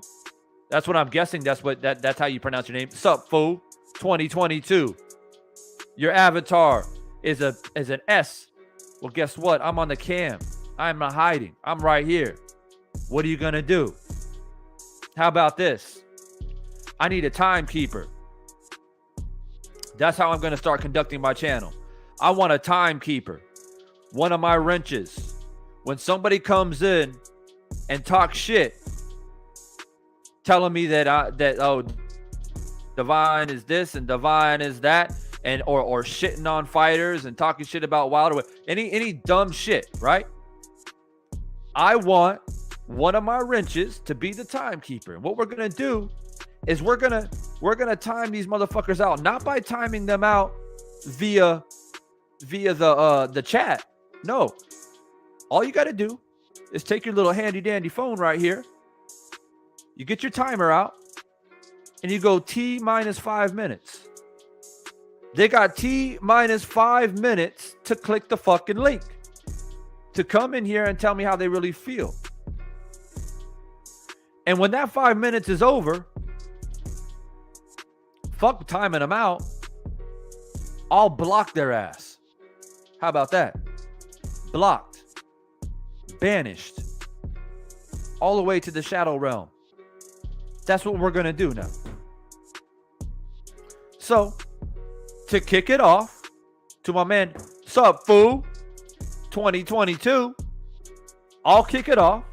You got T minus 5 minutes. There's more than enough time to get yourself situated. Right here. You got T minus 5 minutes to click the link. If you don't come in, and this goes for any of y'all bitches out there who are watching and don't like me, you got T minus 5 minutes to click the link. And if you don't come in, I'm going to block you. And you will be banished from the fortress of divine sense for eternity. And that's it. I'm not playing games with you guys, man. I ain't playing games. I'm tired of you guys coming in here trying to offset the conversation, and ruin the flow and all that shit. I'm not dealing with it no more. I ain't dealing with it no more. We got T-4 minutes now. We got T-4. I'm just gonna start blocking dudes, man. I try not to do it. I hate to do it. I try to give everybody the benefit of the doubt, but this is what it's come to. This is what it's come to. So wrenches, spread the word. Spread the word. We ain't timing nobody out anymore. They come in, talk shit. Let them talk shit. Let them talk shit. Don't time them out anymore. Okay, this is the new rule. This is the new rule book that I'm laying out for Divine Sense Boxing. We ain't timing anybody out anymore. It's simple. Wrenches come in and you say, hey, bro, you got T-5 minutes to click the link. If not, you're getting blocked. That's it. Case closed.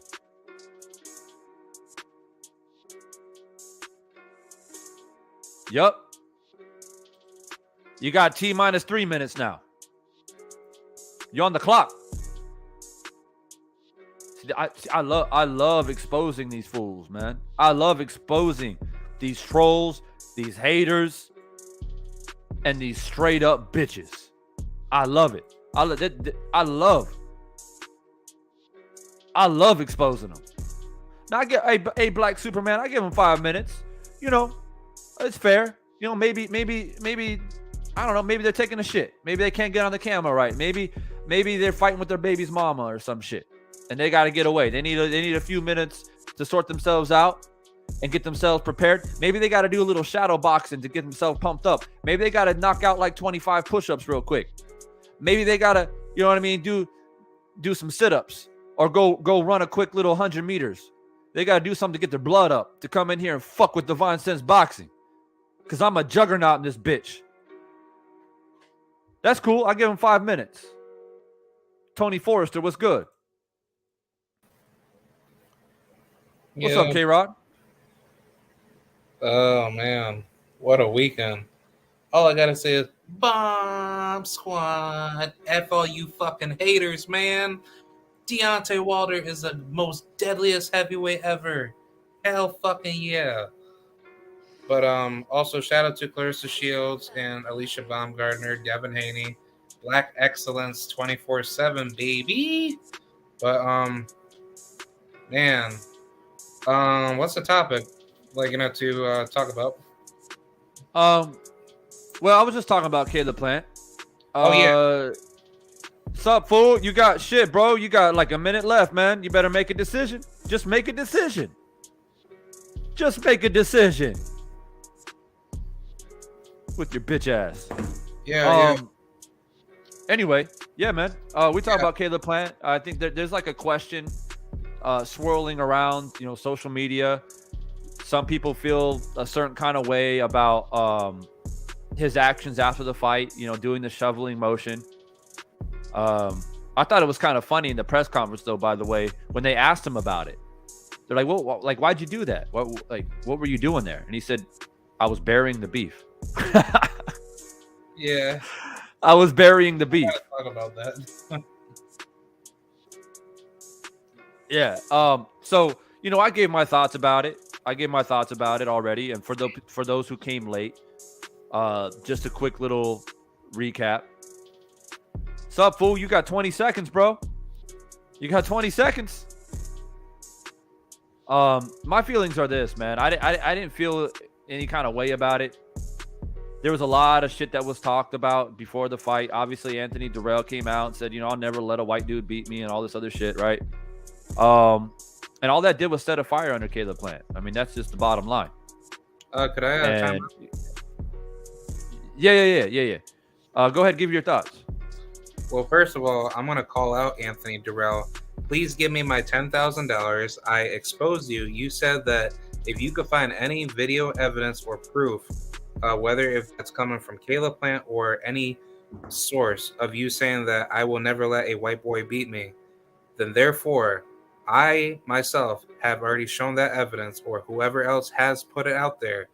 And to which Caleb Plant himself, he actually exposed Anthony Dirrell of himself posting, I think, like a Bernard Hopkins versus Joe Calzaghe Joe Calzaghe, altercation of what B Hop said that I won't ever let a white boy beat me, but basically Dirrell said under that comment saying pretty much like the same thing, like this white boy won't do shit to me, blah blah blah. So either way, give me my $10,000 or just shut the hell up.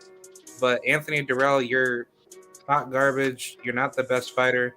You've had way more fights than Caleb Plant, and Caleb Plant, who is quote unquote called, like the weakest link out of 168, beat you in a fantastic fashion. And Plant, he displayed way better, improvements. And I think this is like a really perfect style matchup, not only for the sake of Plant just having like a better, outing, but but the thing is like, Dirrell knew what he was getting himself into, and he made zero adjustments of, coming in, with like a good fighting style to beat Plant, in which he was hurting Plant like a couple times, but it's like he wasn't like the same Dirrell, that many people try to put him out there to be. But even if you put them up, up against each other, in their primes, Anthony Dirrell gets beat by Caleb Plant hands down, because one, he's extremely flat-footed, and Caleb Plant has higher ring IQ to the point where even when Dirrell tries to come right in, he'll basically lunge right in to go in for like a big, looping shot. And if anything, Caleb Plant, he has great, defensive counteractive reads where he could put Dirrell, off of his back foot and basically force him to miss a lot, to, the point where he'll basically end up outpointing him or basically stopping him to the point where he has the advantages to just catch him coming in. But as far as what Plant did after the knockout, I think this was perfectly fine. Like, it's not really disrespectful. It's just basically saying, he put his ass in in the dirt. Errol Spence did that, and people had no problem. So it's like, why is it that people have a double standard when it comes to white people doing that to black people? Because it seems like that people use that as a primer to, put a you are racist label, on certain white fighters that don't have any respect for black fighters that openly disrespect them. But what I find ironic is a lot of people that were having problem with what Caleb Plant did were actually white. Okay, yeah. So yeah, I mean, I'm sure there might be some black dudes out there that maybe didn't like it, but from what I have gathered, it's like, it's white people thinking, oh, that's not nice. You shouldn't do that, But but Caleb Plant's from the dirt, man. People have to be reminded of that. It's the shit that you go through. Black people. you go through that shit every day. If you get knocked out, somebody's gonna stand over your knocked out body and mock you. It doesn't matter what color you are. You get knocked out, no different. You go to play basketball in the hood, you get crossed up, you get your ankles broke, you get clowned. Simple as that. And people like Caleb Plant, who grew up around that, him doing this is nothing to him. This is what he grew up doing. Right? And that's why a lot of people laughed about it, because it's like, yep, we see this type of shit in the hood every day. It's the people that aren't used to it, right? And I was saying that earlier when I came live, I said, like, yes, there is a certain kind of like hidden rule or like this hidden line of it being like a gentleman's sport, traditionally speaking. Doesn't matter how much you hate each other before the fight, you should shake each other's hands after the fight, right? That's the essence of boxing, and that's one reason why I love the sport. But it doesn't always work that way. It doesn't, and everybody's different. Everybody is different. Everybody reacts differently. Everybody feels different about different. Who am I to tell someone how to feel? You know what I mean? Like, everybody got upset at Wilder for not shaking Fury's hand after the third fight. Not everybody, but a lot of people are getting upset about Caleb Plant doing what he did after he knocked out Dirrell. Right? But we don't know how Plant was feeling or how he thinks about things leading up to the fight. I don't think he was truly disrespected. Like, I don't feel like he took it personal. I think Caleb Plant has been heard. He's heard that many times in his life. Like, you're a white dude. You can't beat me. He's heard that shit 5,000 times in his life. And that shit don't mean nothing to him. But if you say it, I'm going to prove a point to you. That's it. I don't think he went home at night crying about it. It's like, it's no different than Joe Calzaghe beating Bernard Hopkins after Bernard said, "I'll never let a white dude beat me." It's just that Joe's different. Joe's not Caleb Plant. He took it differently. He won the fight and he kept it moving. He didn't feel like he needed to do anything extra. But Joe's different than Caleb. I mean, there's a reason why, like, everybody's different, man. You can't compare everybody to the same standard. I got a question for you, and I guess if this, makes any sense, but let's just say if, Caleb Plant said to Dirrell, "I won't ever let a black piece of shit like you beat me," and he was talking his stuff to Dirrell and saying that, black fighters like you are garbage, I'll make you look average.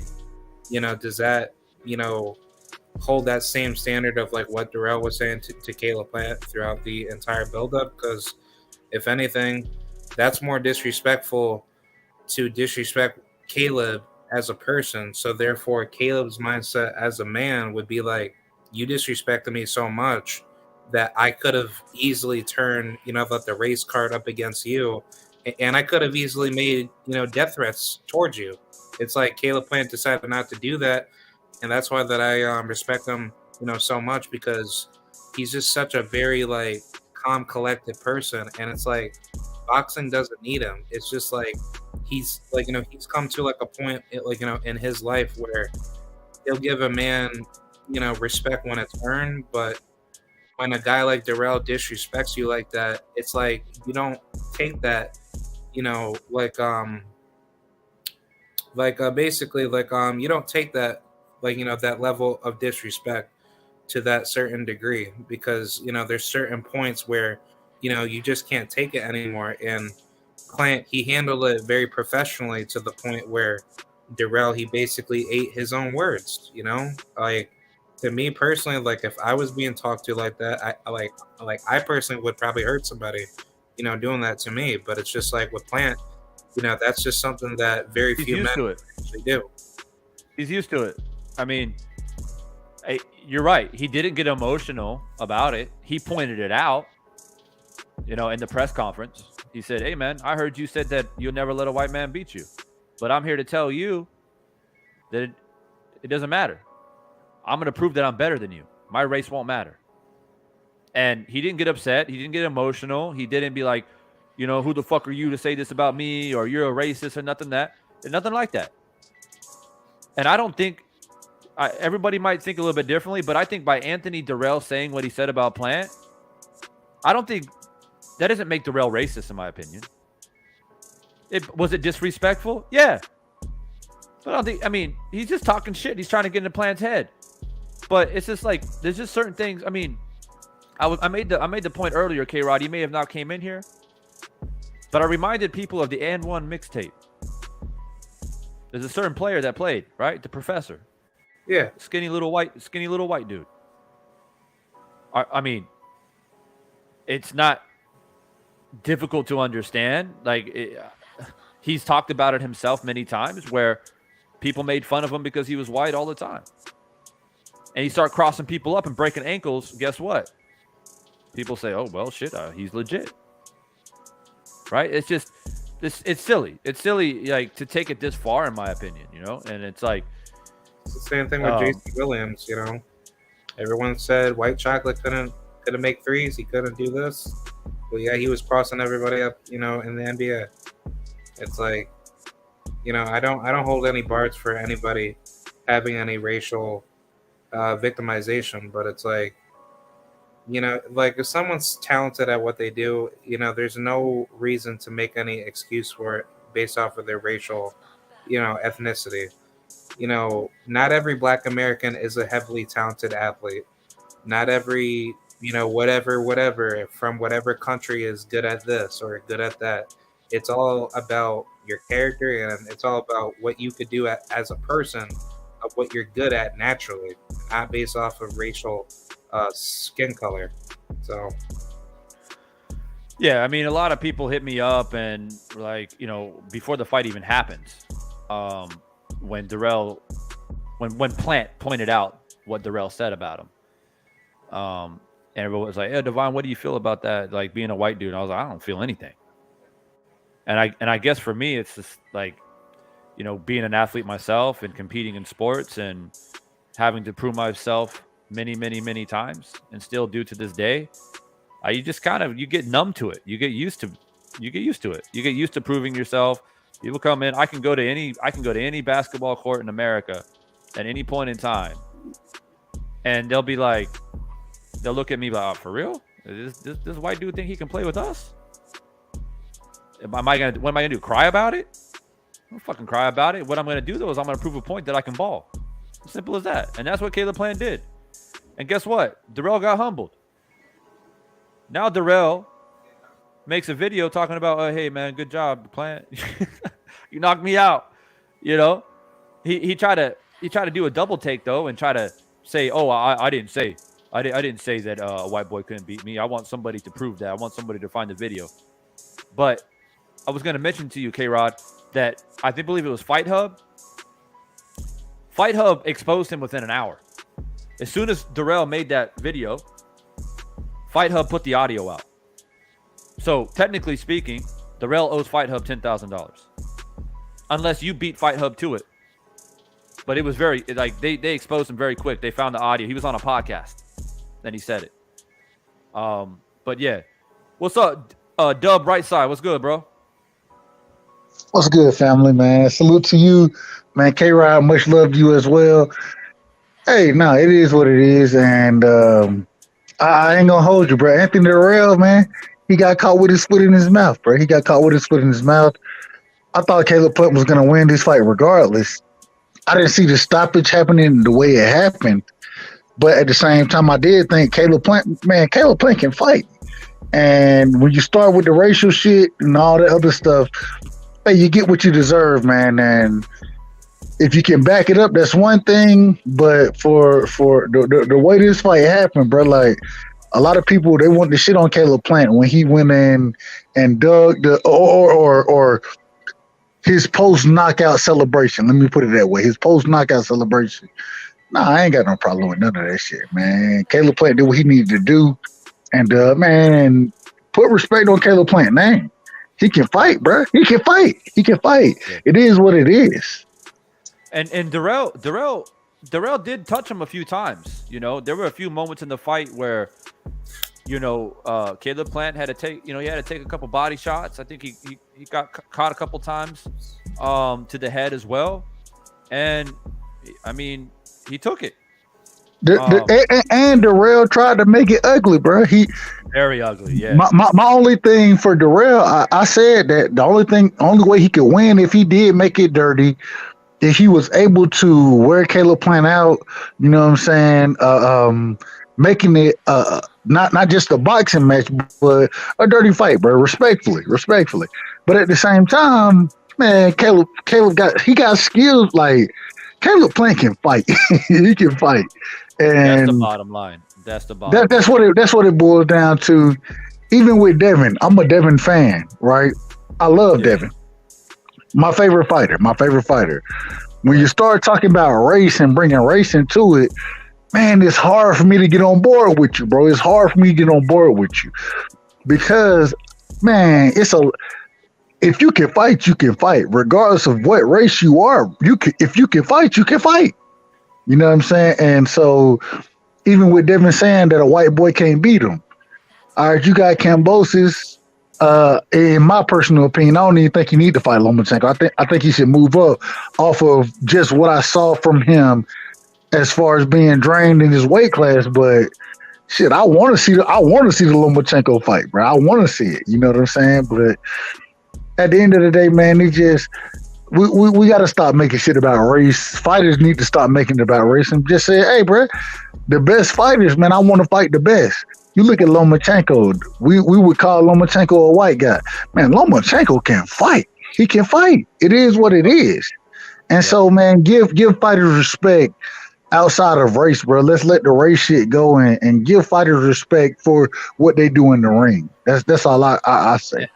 And I think it makes boxing more interesting to have a white dude like Caleb Plant who has a style that he has, and who can actually fight. Like it makes it more interesting. It's like boxing, as much as we hate to admit it, since the dawn of time that boxing has been on the forefront, it's always been a race-driven sport, and along the way we try to get away from it and stuff like that, but there's always been like these connotations of like, oh, the great white hope and this and that, and they build up But certain white fighters and all that. but at what point do we become better than that? At some point, we have to become better than that as the sport goes, because even somebody like like I say, I rock with Devin, I rock with Shakur. Those are my two favorite fighters. But at the same time, I can't take nothing from Lomachenko. I can't take nothing from him. Absolutely not.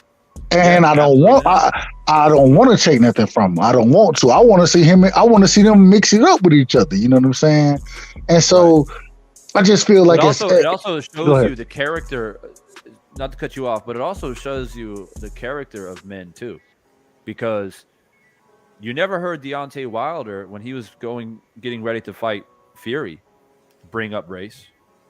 Now, he may have talked about, how it is to be black growing up in Alabama and things like that, but he never said, like, I'll never let a white man beat me or anything, But Dirrell did.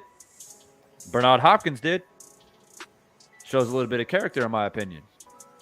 But the beautiful thing about boxing is you can talk all the shit you want. That's the one thing about boxing. Nobody's going to stop you. Until you get in the ring. Yep. You can talk about someone's wife. I mean, the shit that Adrian Broner, the Adrian Broner Palomagini shit, like the side chick stuff and all that bullshit. Like, that's boxing, man. Like, boxing is that one sport. It's not basketball. A professional basketball player does a press conference. They got to be careful what they say because they'll get fined. Right? Just like football or any other major professional sport. But in boxing, it's one of those sports, and MMA as well, UFC. If fighters can come out and basically say whatever they want because it's the fight game. You got to back up the shit that you say. I ain't gonna hold you. Oh, go ahead, Devon. My bad. Yeah. And my last point to that is, look, when are we gonna learn, bro? Like, Bernard Hopkins talks shit about Joe Calzaghe, talking about white boy ain't gonna beat me, all this different stuff, and he got humbled. And then now, once again, the same thing happened to Dirrell. Like, at some point, it's like you gotta be responsible, number one, for what you say. Now, I do give Dirrell a little bit of credit for coming out and not making excuses and said, oh, hey, congratulations to Plant. He hit me with a good shot. He knocked me out. Congratulations, right?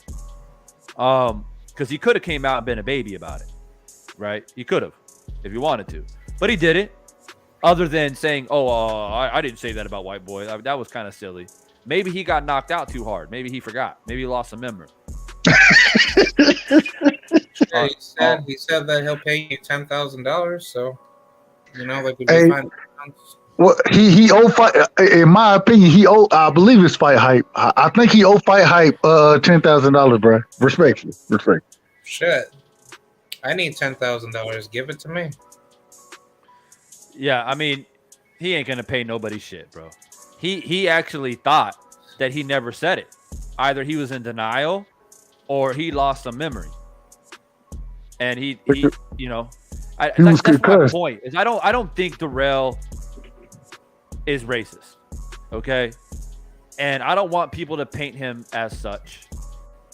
It's just talking shit, man. It's no different than going to any boxing gym, going to a basketball court, and you're in a sport as a white dude, right? You are in a sport that is predominantly black and Latino. It is what it is. right? And so you, as a skilled, like you said, if it's Lomachenko, Plant, or Divine Sense Boxing, you walk into a gym. I'm already mentally and physically prepared for people to talk shit about me. You know, and does it bother me? No. Does it make them racist? I mean, unless they like start saying like some real derogatory shit. Like, you know, but just saying, oh man, I can't let this white dude beat me. For me, I guess I can see how some people can take it personal, but for me, it didn't. It doesn't, because I'm used to it. So let me ask you. And you know why? Okay. Do you know why? Because when I go to if I play basketball or boxing or whatever, and if somebody says that to me, and it doesn't happen often, but it does happen from time to time. Okay. And if it happens, Make you want to prove there's yourself. a beautiful thing. There's a beautiful thing called being called humbled, right? So if you want to talk that shit, then I will humble you. Yeah, it make you want to prove yourself. And when you get humbled, all of a sudden, they say, oh man, shit, bro, like my bad. Hey man, it's all good. It's all love. But like, you know, you learned a lesson. Never underestimate any man, bro. Any man. So this is my question. Right? And when I ask this question, they gonna slaughter me for asking this question, right? They're gonna slaughter me for it, but it's okay. If Lomachenko came out and said a black dude or a Mexican fighter would never beat me, right? If Lomachenko came out and said that, will we have smoke for Lomachenko? Oh, there'll be smoke for sure. Then why we should keep the same energy? We got to keep the same energy for any fighter. I'm a Devin Haney fan, and when he said a white boy would never beat me, bruh, chill with that shit, bruh. Chill with that. In my opinion, this is just my opinion. Did Devin Haney say that? He did say that. He definitely said that. I didn't hear that. Oh, I don't know. I didn't know that.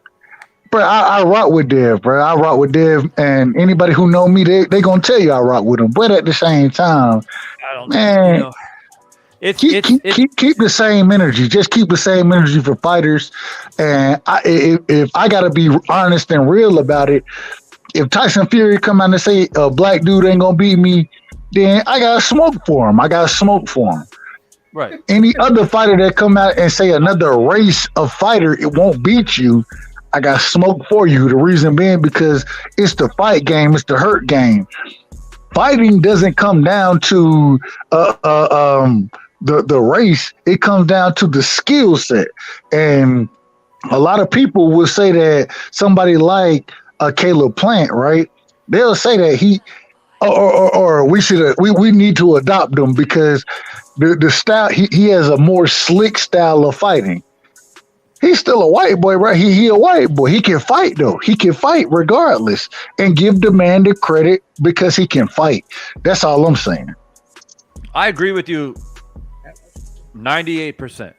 But what I'm saying is, it's just you can flip it easily, right? And you're right. You can open a can of worms very easily. Open up a panel of dudes with different opinions, and there will be people that say, "Oh, but it's different."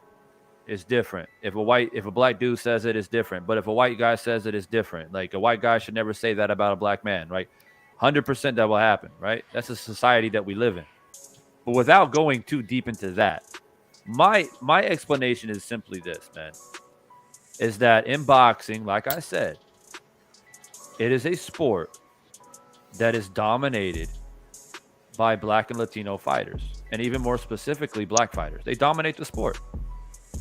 So, Agree. Right? Agree. So if a white dude like Caleb Plant is styling on dudes, it's almost like an anomaly, right? It's almost like, oh shit, where did this dude come from? Well, we got to give him credit. No, for sure. And what I was about to say is most people do like recognize his skill, despite what he looks like. They're like you, like me, like K-Rod, like a lot of us. But the fact of the matter is, it's the image, right? It's the simple fact that the sport is dominated by black fighters. So it's kind of like it's just kind of like this guy is not on our level. He's not as good as us. He's not as good as a black fighter or whatever. I know it does. I know it sounds terrible when I say it, But it's been But like it's the that truth. It's the for truth. a very fucking long time, right? Yeah, agreed. So it's just what it is. And so I guess in my mind is like, as a white dude in a sport that is predominantly black, it's like McCaffrey, right? That plays for the Panthers. I mean, he's one of the best, if not the best, running backs in the league, and he's a white dude. They trying to trade his ass, though. They're trying to trade him. Respectfully. But if you, because he's been battling injuries. But Facts. if you look at the landscape of the NFL, dating all the way back to like the 60s, he's an anomaly. He's an anomaly. Bro, like the greatest running backs of all time have all been black. Right? And so McCaffrey comes out of nowhere and he's like styling on dudes. And he's breaking records. He's rushing for 1,000 yards, et cetera, et cetera. So the question is, do you think McCaffrey has been approached like Caleb Plant has been approached by black athletes? You better fucking believe it, he has. Goddamn right he been. But this is the thing, and this is where it comes down to, at the end of the day, I gotta give any individual who has that amount of talent, that work ethic, I gotta give you credit regardless. I'm one of the dilemma. That's the dilemma. Let me say, I want to say this, and then I'll let you cook. Well, I'll let you. This your shit, bro. I apologize. This your shit. My apologies. Go ahead. I was just gonna say, basically off your point, is that's the dilemma of it, though. Is that you people talk a little bit of shit, like if you're McCaffrey, if you're for the Professor for And One mixtape, if you're fucking Eminem battling in the warehouses in Detroit, it doesn't matter. People are gonna talk shit about you because you're the minority now. You're the minority now. So people are gonna talk shit about you. If you prove yourself, all that goes away. The whole hip hop community now embraced Eminem. The whole NFL community embraced McCaffrey. The boxing community now is embracing Caleb Plant. That's the way it goes, right? Now, if a black person goes to play fucking hockey or tennis, right, then it's like they will probably look at that athlete and be like, oh, what? He can play hockey? Like, black dudes don't skate, right? Like, that would be the idea. I mean, that's just the way it is.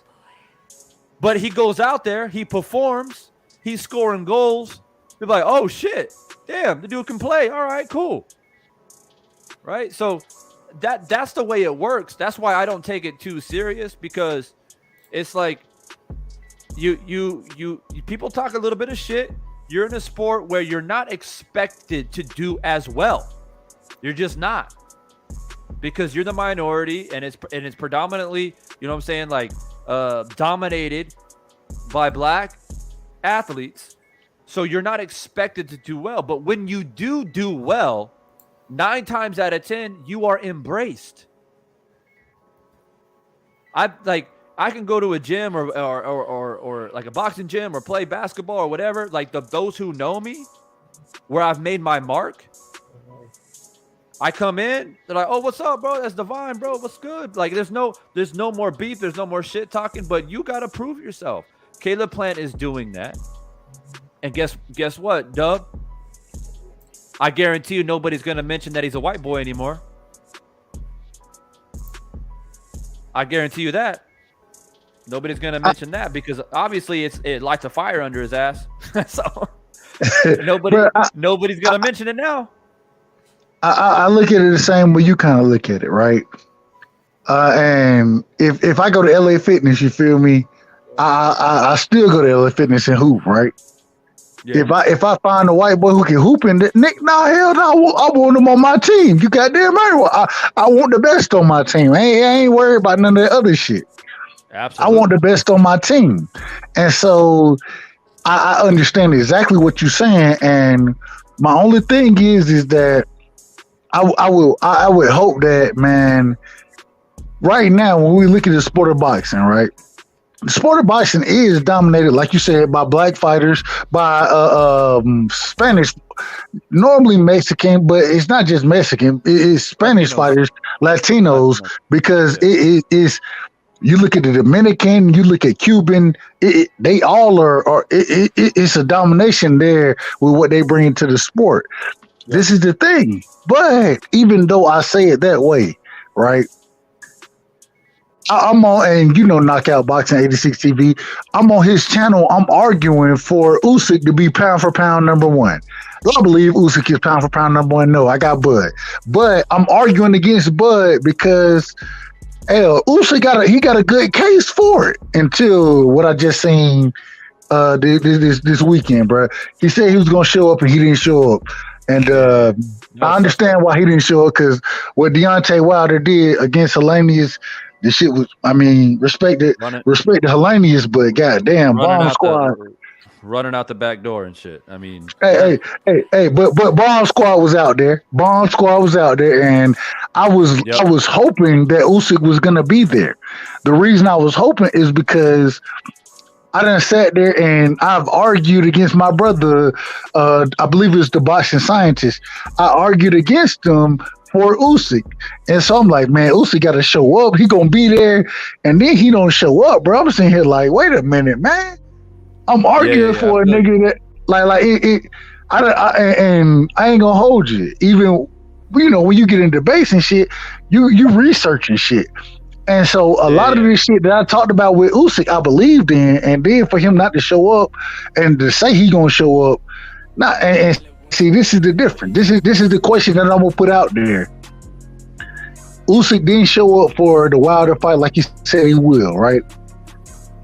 I want to see if Devin, because Devin came out and said he's showing up for the Lomachenko Ortiz fight. Devin said he's showing up for that fight. If Devin is there and Usyk wasn't there, I got smoke for Usyk now. I got smoke for you, bro. I got smoke for you. And it's just me being a realist off of what I'm seeing. You feel me? Yeah, and I want to real quickly put an exclamation point on this entire topic because I don't want people to misconstrue it. Boxing has always been like a poor man's sport, right? Dudes coming from the gutter, coming from nothing, and making a name for themselves. And what we have to realize is that the one reason why, other than the physical attributes and the natural talent of black athletes, one thing we have to recognize is that a lot of these athletes that make it to the NFL, the NBA, and boxing, they come from nothing. And when you come from nothing, you don't got money to go to university or college, and you need a scholarship to go to school, to play sports, to stay away from drugs and gangs and all the other shit that's going on in your hood or wherever you're from. That's a lot of fucking motivation to be successful. The competition is very high, and when the competition is high, it makes you a better athlete. It continues to push you. And so a vast majority of white athletes don't have to face that same type of adversity. And so Caleb Plant's a perfect example of that. Coming from nothing and now making a name for himself. It's no different than a black dude coming from Nashville than it is Caleb Plant coming from Nashville. It's where you come from. It's what you have to go through to prove yourself. And that's the way it is. When you're essentially given a lot of your success, you don't fight as hard for it. You know what I mean? And you can say the same thing about fighters from the Ukraine, Russia, and all those. Like, they come from nothing. And they have to fight to make a name for themselves. It just makes you a better fighter, makes you a better athlete, and that's just the way it is.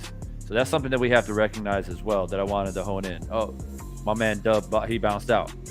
I was gonna cook on the Usyk thing, man, but I guess he gotta go. Look, that's probably another live.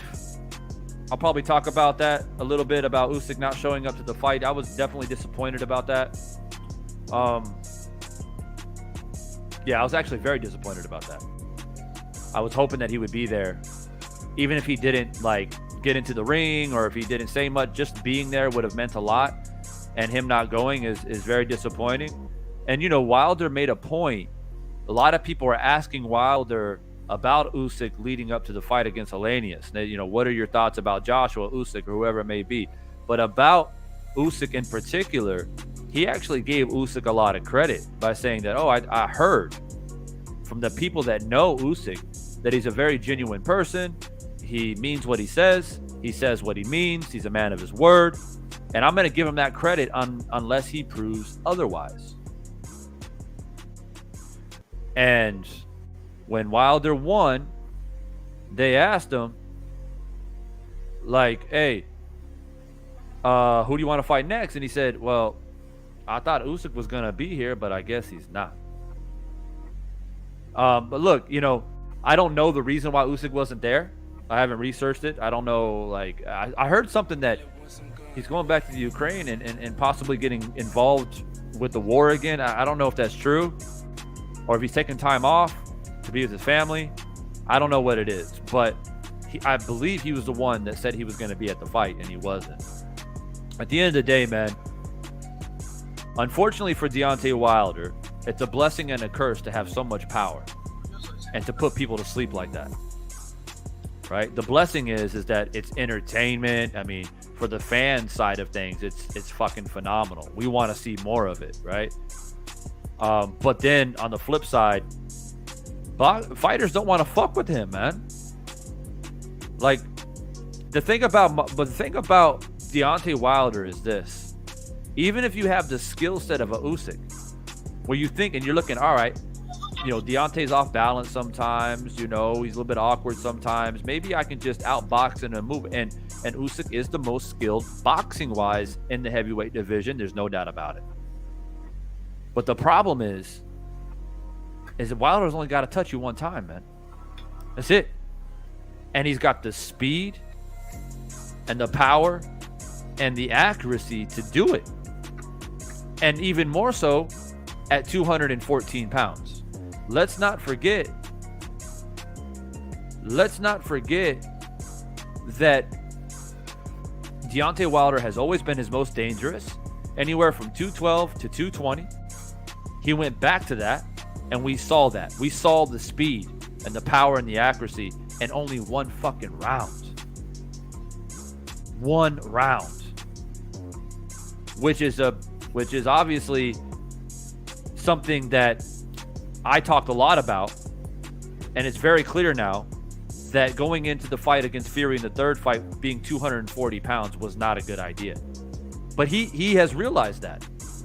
He has realized that and recognized that. And that's exactly why he went back to being at the weight where he's most comfortable.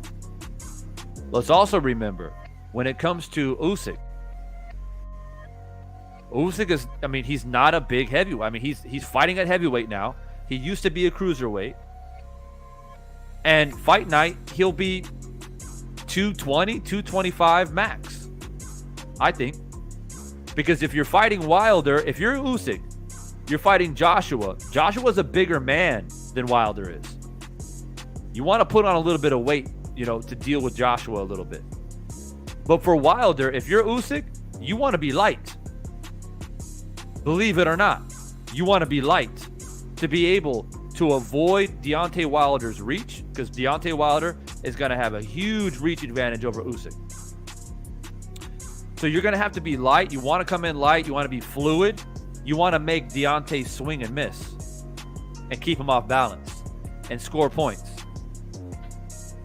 So but there's a risk to that, because if Deontay Wilder is knocking dudes out with one punch who weigh 253 pounds, what the fuck do you think is going to happen if he lands it against a 220-pound man? Like, that's the thing that you have to consider. So going into that fight, and you want to bet on that fight, you want to leave a prediction on that fight, either you go with the fact that Usyk will survive it. He will survive the punching power of Deontay and outbox him for 12 rounds. He's not knocking out Wilder. He's not. Just like he couldn't knock out Joshua. And Joshua's chinny. He's more chinny than Wilder is, in my opinion. Okay?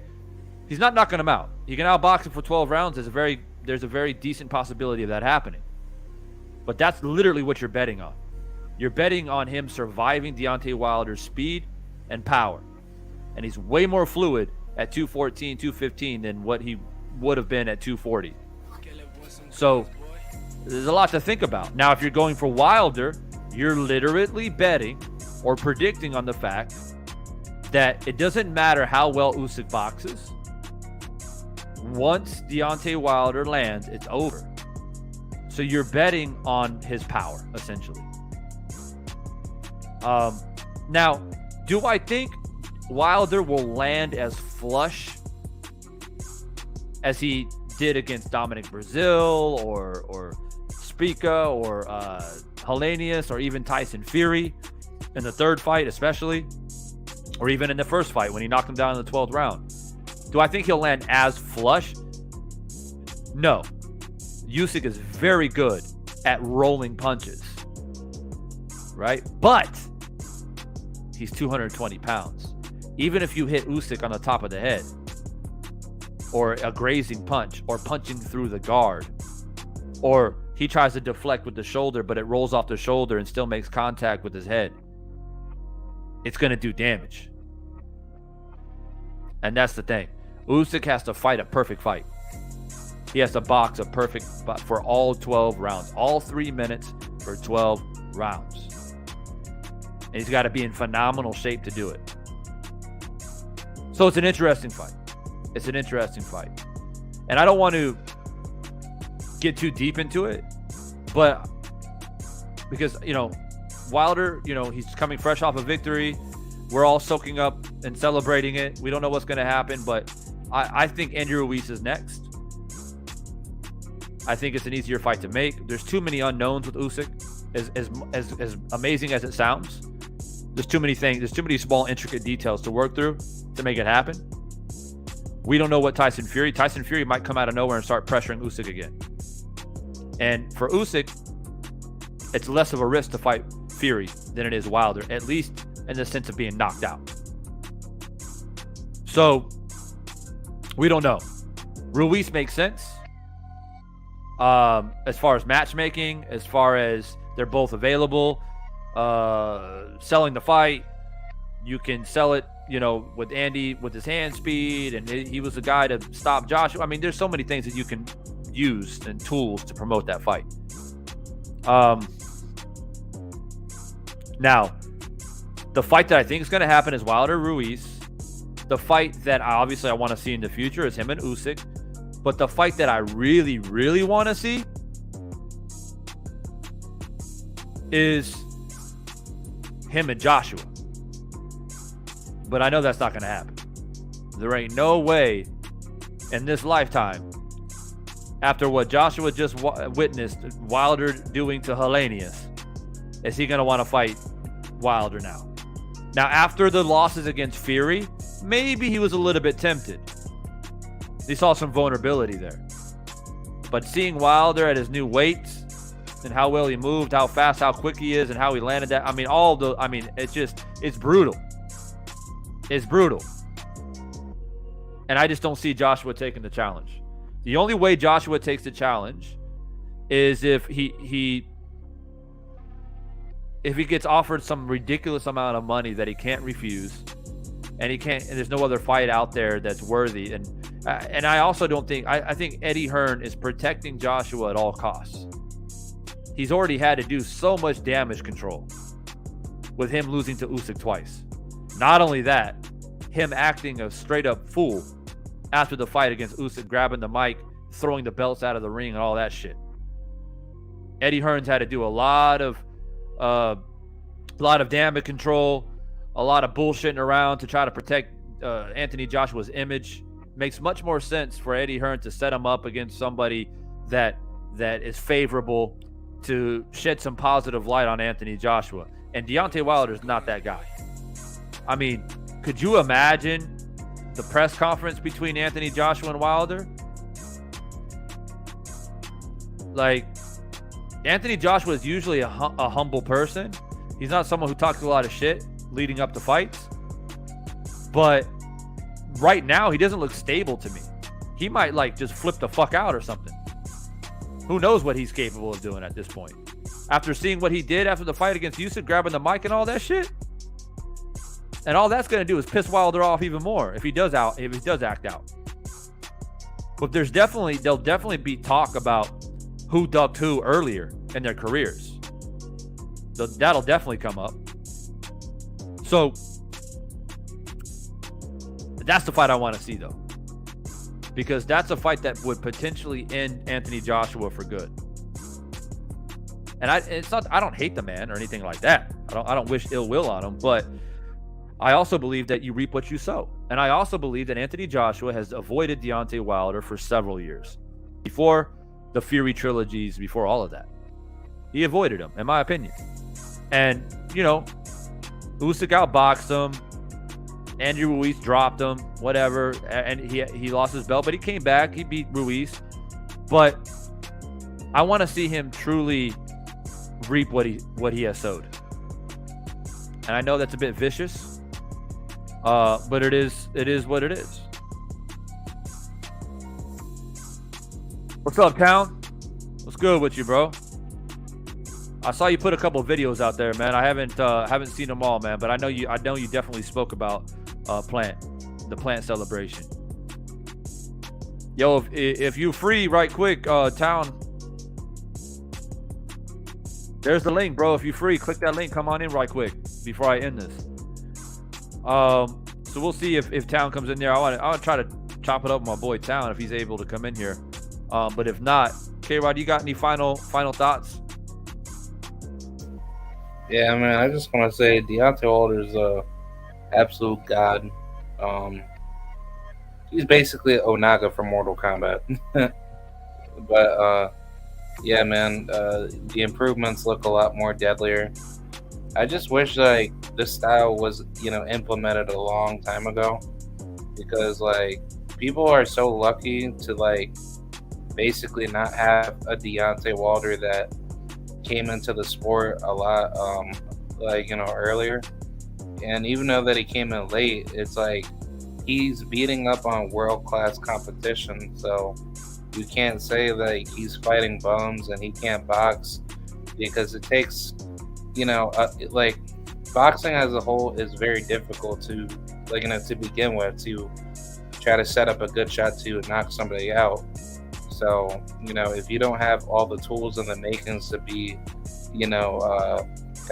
composed and, conventionally intelligent in the ring, then like, honestly, that type of style should get you knocked out, 9 times out of 10.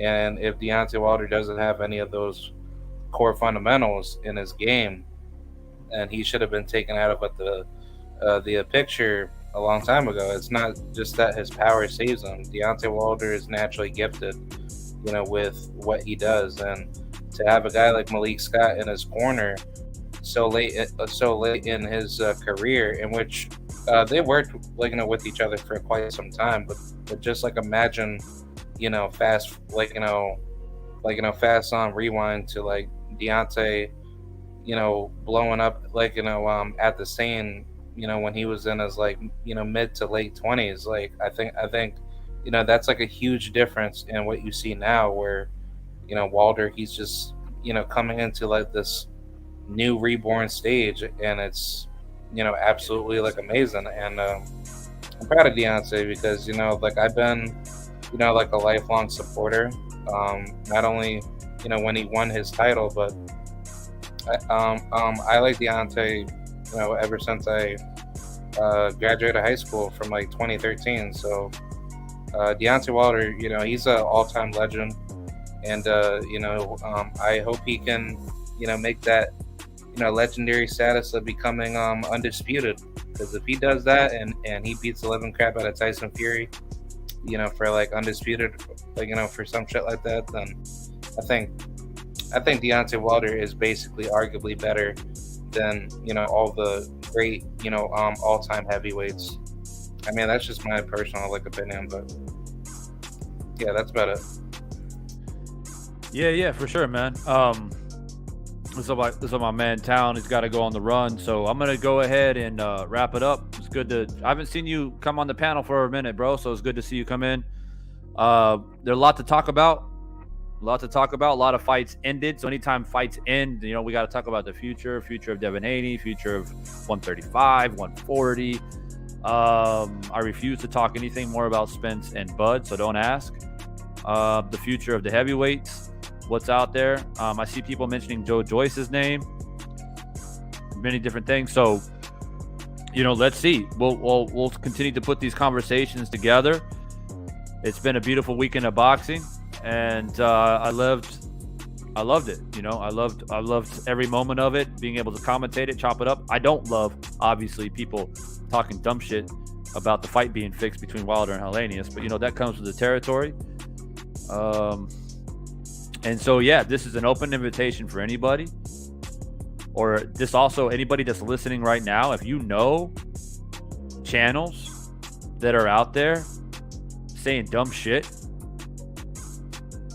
about Helenius taking a dive or anything like that, let them know about me. Let them know that there's a guy out here named Divine Sense Boxing who's not taking none of that bullshit. And if they want somebody to debate, I'm right here. Because I'm not putting up with it. Either you give Deontay Wilder his credit, or you can shut the fuck up.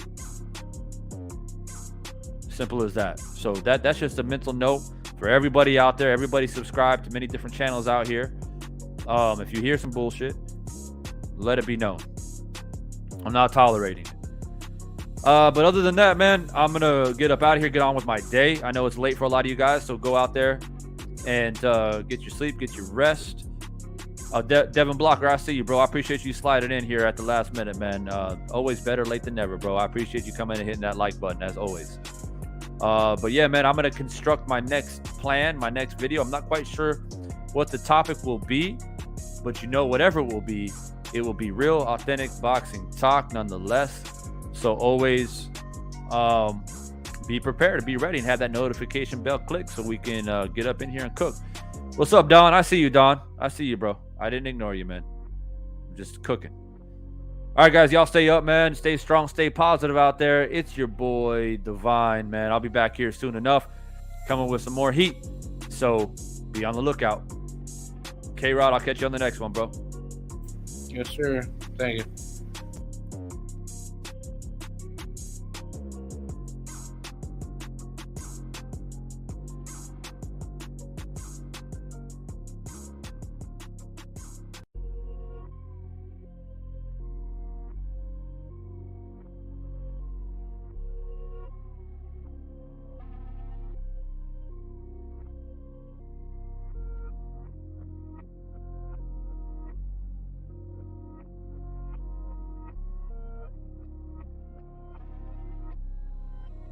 Get up with some guns, boy.